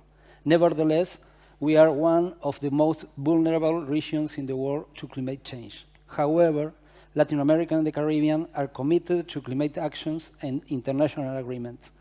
One clear example of this commitment is the region actually has 61% of the electricity production from renewables, and we want to reach 70% before 2030 with the commitment of 15 countries in the RELAC initiative. But today, let's talk about energy supply, not talk about energy supply, let's go to the vision of the demand side and the role of energy efficiency. Energy efficiency in Latin America and the Caribbean is not necessarily energy savings. There is a gap in the development of our population that must be covered In less than 20 years, we gave more than 40 million people access to electricity. The region is closing its social and economical gaps with a vision of sustainable development. We are concerned that the reduction and the coupling of energy intensity in the region is advancing at the levels and rates of the most developed economies in the world. That is a great challenge for us to achieve the development of the GDP decoupled from the final energy consumption. We are concerned that the transformation requires a flow of capital to meet that goals. We are concerned that the energy efficiency actions are intermittent and subject to the will of the different government administration and not as a state policy. We are concerned that energy is still subsidized in many markets in the region, and that is an important barrier to improving the efficiency in some countries in the region. There is an enormous opportunity to develop a market of goods and services in energy efficiency, but we have to know that the energy efficiency does not inaugurate power plants. It has politically immaterial results, and energy efficiency is outside of the deadlines of our political authorities. That is why the generation of awareness and a social demand is a key issue to moving the actions in energy efficiency and then consequently the actions in climate change. Today, energy efficiency must be a state policy in every country. There are 15 countries with energy efficiency laws in the Latin American and the Caribbean region, and others working on projects to promote and encourage energy efficiency. So we must unblock the financing to emerging markets, and we must recognize the emissions avoided and the mechanism for transferring emissions between regions, reducing emissions in those markets that are more cost-effective. There are great opportunities in energy efficiency. Latin America and the Caribbean has a great challenge in taking advantage of the existing opportunities. The ability to reduce emissions from energy efficiency is immediate and is not subject to a model that incorporates emerging technologies within 30 years. The opportunity of energy efficiency is today, and the value of this reduction and the weighted by its immediately capacity of action is now. Thank you. Thank you. Thank you so much for that. Now, if you were to point at one of the lowest hanging fruits in Latin America with regards to energy efficiency, what would that probably be then? The region has advanced in some areas. We have a very successful leveling program for appliances. That is part of most of the energy efficiency policies in most of the regional countries. That is a low-hanging fruit that we are working on it. But additionally, we have to replace and modernize a lot of energy uses in the industrial sector, in transport sector. Transport sector in the region has 40% of the final energy use. That is an important action that we have to do in improving the efficiency in the transport sector. And additionally, the actions in buildings and energy efficiency in buildings should be reinforced in a lot of countries. And I have to highlight that the Latin American region, has an important gaps between countries. There are countries that have been working in energy efficiency for a long time. We have here officials from Brazil, Mexico. They started the actions in energy efficiency at the beginning of 2000.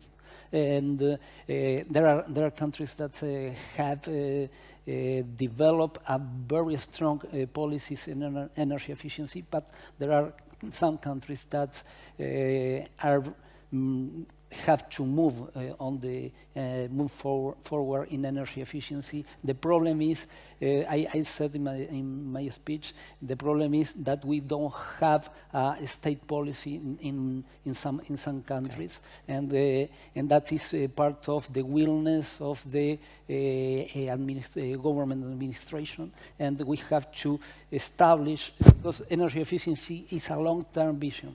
Energy efficiency doesn't have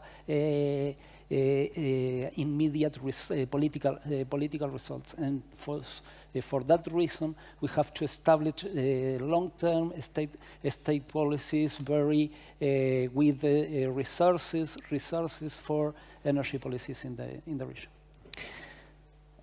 When I made my introductory remarks this morning, seems like it was last week, but it was this morning. And again, when I introduced this section, I said that, well, energy efficiency is good because it'll save you money, it'll help you be independent of fossil fuels, it's good for the climate. But what I should have probably also said was, if you are a country in which you still haven't been able to provide affordable, clean energy for everybody, then energy efficiency can also be a good part of that strategy. I think that's a very important point that both our minister colleague from Nigeria pointed out, but also you pointing out that many of the countries in Latin America also have this challenge. I'm curious to know, a driver for this discussion, especially before the Ukraine crisis, in the European Union at least, and I'm sure this goes also for New Zealand, has been climate change, obviously.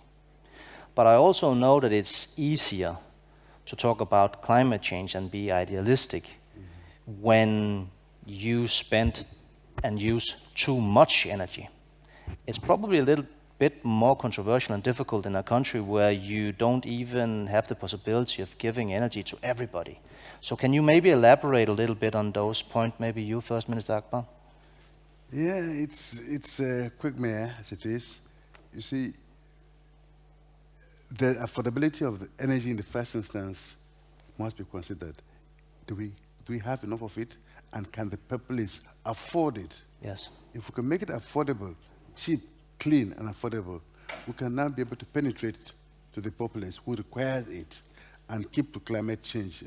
We cannot be preaching climate change when we cannot make these things available. We can only obey climate change or adhere to climate change regulations or requirements if we make these things, domesticate them to the needs of our people and the environment. The environment doesn't live in vacuum. It's not in abyss. It's here with us. So it's for us to preserve it. What are we doing towards preserving it and making it workable for us? So these laws are made for man. Man is not made for law. The laws, we make the climate laws to suit the environment and suit humanity. And they make the climate, the atmosphere conducive for man to live in. Or else we'll go back to Stone Age. So if we're going to do that, we should be able to harness these things together to get what we want and make the climate, the environment livable for us and comfortable. Yes. Do you want to elaborate? Yeah.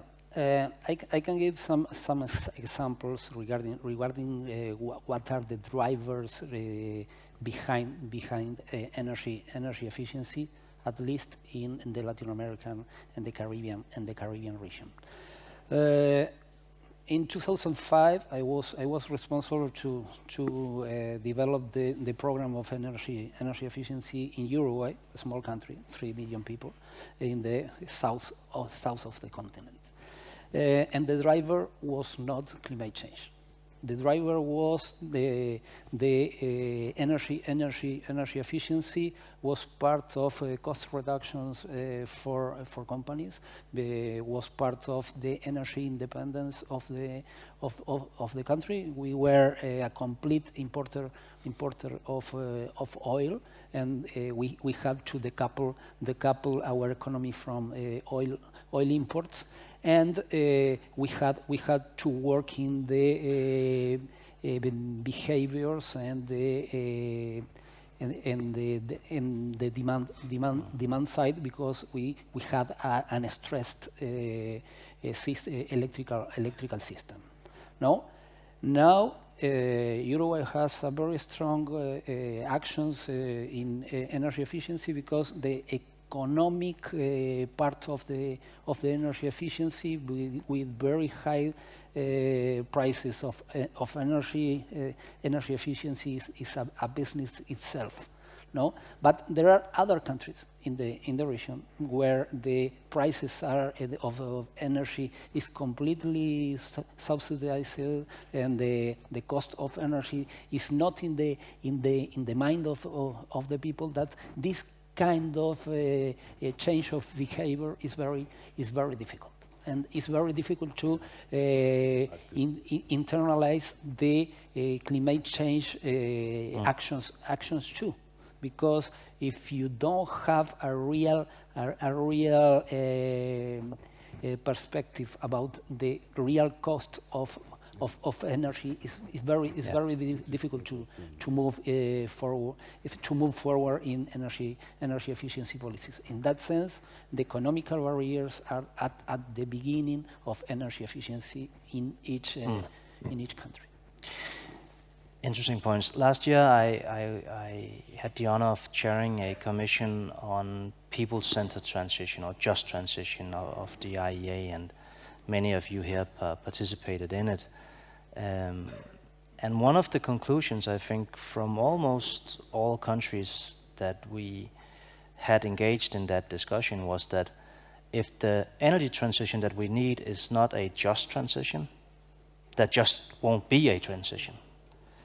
Because if people lose their jobs, if it leads to inequality, if it leads to people not being able to having even the most basic of requirements, as clean electricity is, then how can we expect them to also support this transition? How can we also expect them to elect leaders that will support this transition? So for that reason alone, it's important to discuss also this aspect.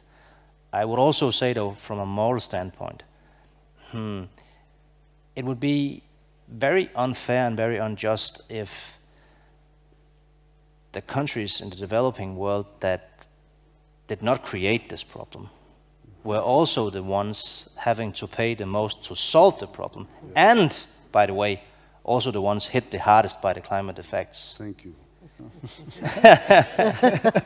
The same. Well, thank you. But Minister, do you want to elaborate a little bit on that? I get the feeling that you and me agree on that. You feel me, yes. Yes. Very much so. Do you want to say a few words on those aspects? Yeah, I think you've said much that should be said.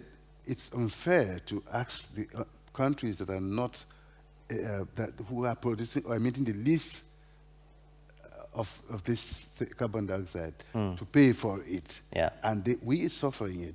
We're paying for it. We're not producing that. We're not consuming that. We're not emitting that. I mean, but then you're making me pay for it and even lose my source of income. Like my country, for instance, we're dependent on oil and gas production. And I'm going to have to cut down on oil and gas production.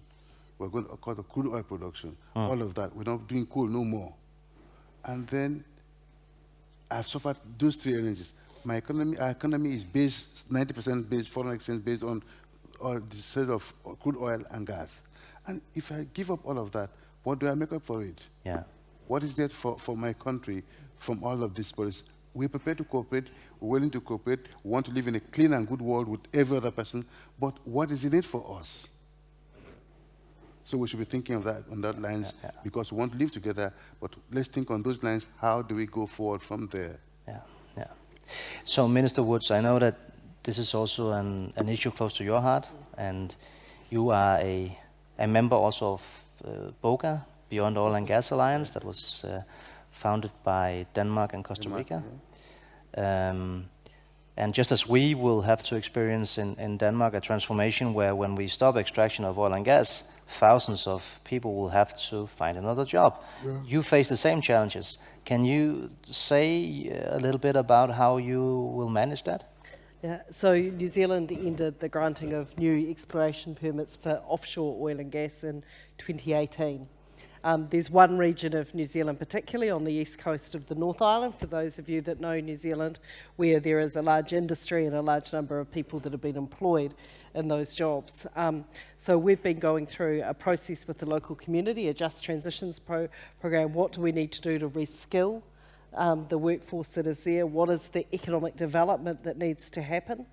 And what are the wishes of the local people? Taranaki, the area has, through oil and gas for over 100 years, been at the energy heart of New Zealand. It has a desire as a community to continue to be that. As luck would have it, it has some of the best conditions for offshore wind in the country, and actually quite transferable skills in terms of what we can do for those existing workforce.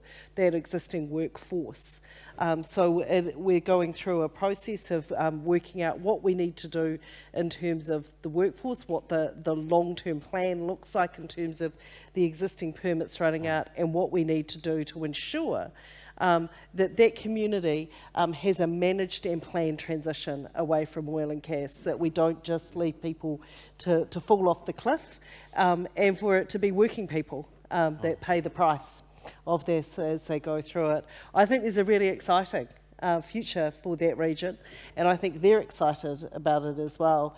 I think there is a realisation that it was going to happen, whether or not the government ended oil and gas exploration, that there is actually a trajectory that the world is on, and that they are genuinely excited to be part of planning for their future and not just waiting for it to happen to them. That they can make sure that their young people have a future in that region in New Zealand, and that there are good and well-paid jobs for them. Now, Katri, I'm going to ask you the most difficult question of today's session, because I want you to imagine that I am actually the Minister of Energy from Poland, Ms. Moskwa. She couldn't be here, unfortunately, but I often say that she probably has the most difficult job in the European Union, because they need to get rid of coal. But today they get around, I think, 78% of the electricity production from coal. And they need to bring that down to 10-11% in 2040. They have whole regions that are making a living, creating employment, having a culture around coal mines and coal production. What on earth are they to do? Well, this is indeed a very difficult question, because you are asking me, well, that I should give you a answer on behalf of Anna Moskva. Yes.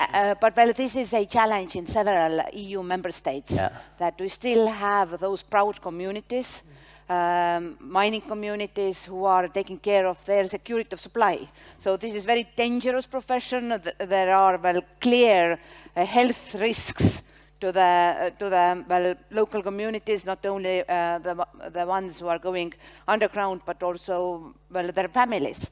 So replacing coal power plants with cleaner alternatives actually brings health benefits. But now we have to take care of their job opportunities, because they don't want to leave their houses, they don't want to move to other districts, and to help national governments to achieve that, to negotiate the trade unions that Poland has done.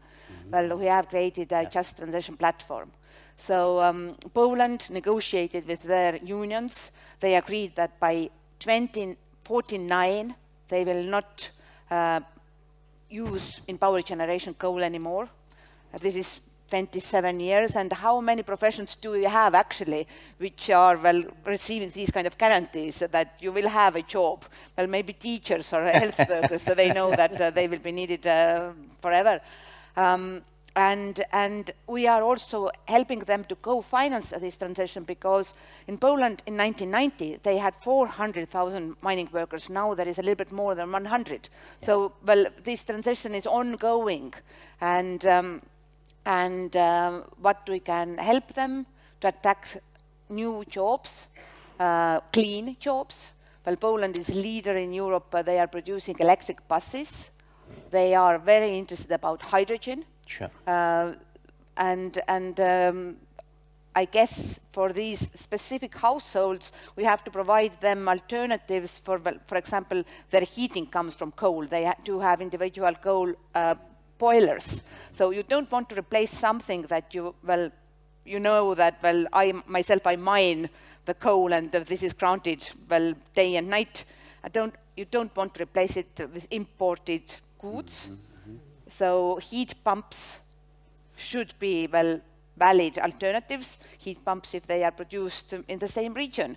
And if you yourself or your son or your brother will be employed by the new well, factory. Yeah. So this is a plan. And this is not happening overnight. It takes years. I think that was a very good answer. Should we give her a round of applause answering for... I think also... So maybe you want to add some perspective. Yeah, I think also we should think about diversifying the economy. You know, create other avenues of the economy, not dependent solely on coal production and coal existence. What else can we do to get the market broader so that you get people more involved in those things or those activities that create income, create revenue, and sustenance of life in a better position than coal, and to sensitize them to see that this is what we're doing, this is the future. That's my suggestion. Well, that's a very, very good point.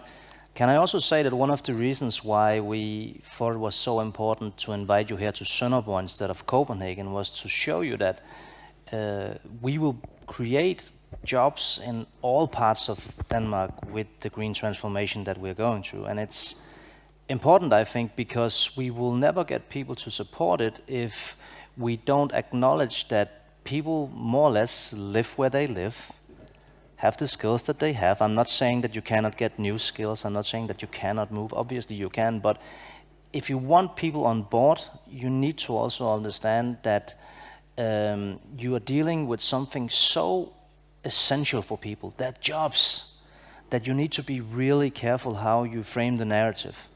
And probably the most important point is to underline that, okay, so we lose some jobs, but we will create more jobs than we lose. Now, what's important then is to underline that it's not jobs in another part of the country for somebody else. It's jobs here for you. Right. I also think there's another point on that. I think that the psychology of it about someone's job and their security in life is really important to remember. It's not only where the job is located. I think that it is actually talking about reskilling, not retraining. Yeah. It's respecting and acknowledging the skills that a human already has and has built up over their lifetime, and how that can be repurposed.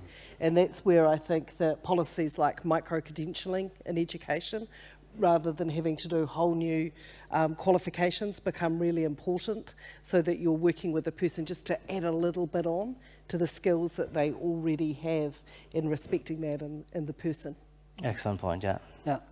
We have to be very pragmatic in the approach of these transitions, because in some countries that are the extractive industries has a very important part of the economy, the revenues from the extractives are very high, and the participation of the income from these revenues in the budget of the states are very high.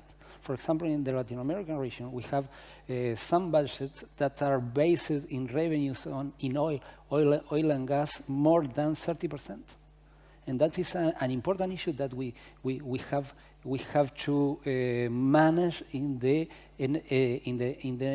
energy transitions, because we have to move and we have to modify how a lot of countries are working and are preparing their internal budgets with the revenues from the extractives. I believe that we have a great opportunity regarding the critical minerals, because with critical minerals and the higher demand of critical minerals will be part of the response and will be part of the solution of this particular problem.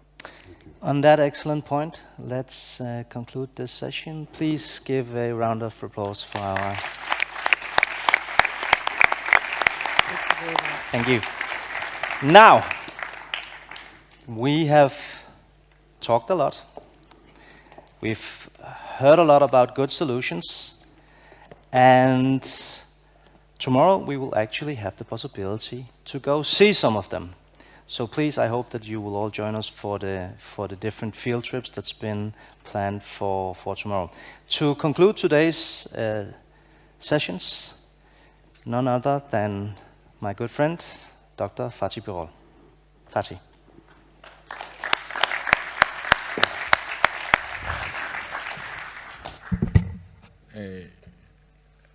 Dear colleagues, Your Highness, thank you very much for your presence. It's a great honor for all of us, your presence here. It was a wonderful day. We could have never imagined that an energy efficiency conference could be so powerful. So many ministers, business leaders, international organizations, thought leaders with us today from 5 different continents. And my colleagues just told me over 10,000 people around the world follow online our discussions, deliberations here today. Now, I wanted to talk about energy efficiency, 1 or 2 nice things, but since you talk about Africa, I have to say something. This is the one issue which I believe when we talk about just transition, we should be a bit careful, not put all countries in the same basket. There is a lot of discussion nowadays, the role of natural gas in Africa. I can tell you, as International Energy Agency, we are very committed to a net zero future. We provided the net zero roadmap for the entire world that almost everybody around the world uses now. Dear colleagues, let me pick up one country, Mozambique. Okay. In Mozambique, we have significant natural gas resources. Yet in Mozambique, only 40% of the people have access to electricity. They have no electricity. Now, to tell the Mozambique people not to make use of their natural gas resources to provide access to electricity for their citizens, to change their lives completely with electricity, or to create the food industry in the country, in my view, is not fair. I have to say this. I cannot put Mozambique in the same basket as a European country. Today, the entire share of the entire Africa's in the total carbon dioxide emissions, cumulative emissions, is about 3%, a continent with 1.2 billion people.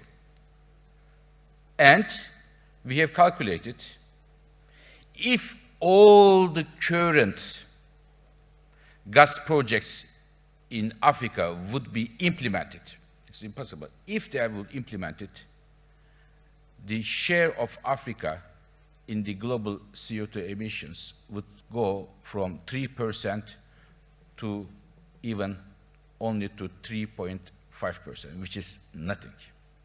So therefore, when we talk about just transition, we should be able to differentiate between the country's past emissions, their affordability. And in that context, if we want to see only and only clean energy options in Africa and elsewhere, there is an important role for the advanced economies to play and international financial institutions.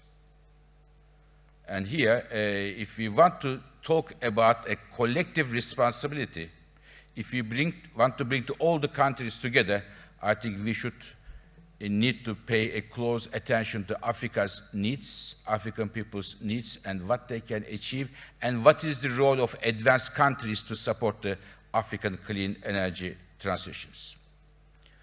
From this, let me come back to efficiency. Dear colleagues, countries around the world, some of them have great hydropower potential, some of them gas, some of them wind, such as we have here solar, other energy sources. but all the countries have energy efficiency potential. And to make use of this potential is, as we discussed this morning, will help the economy, will help the energy security, and will help the affordability of the citizens and the economic growth prospects of the countries. In that respect, I would be once again saying then many, many thanks to Danish government for hosting us here, to Danfoss for their great hospitality, and in addition to those, for Denmark's leadership at home but abroad in our way to reach our clean and secure energy future for all. Thank you very much and have a nice evening. Thank you.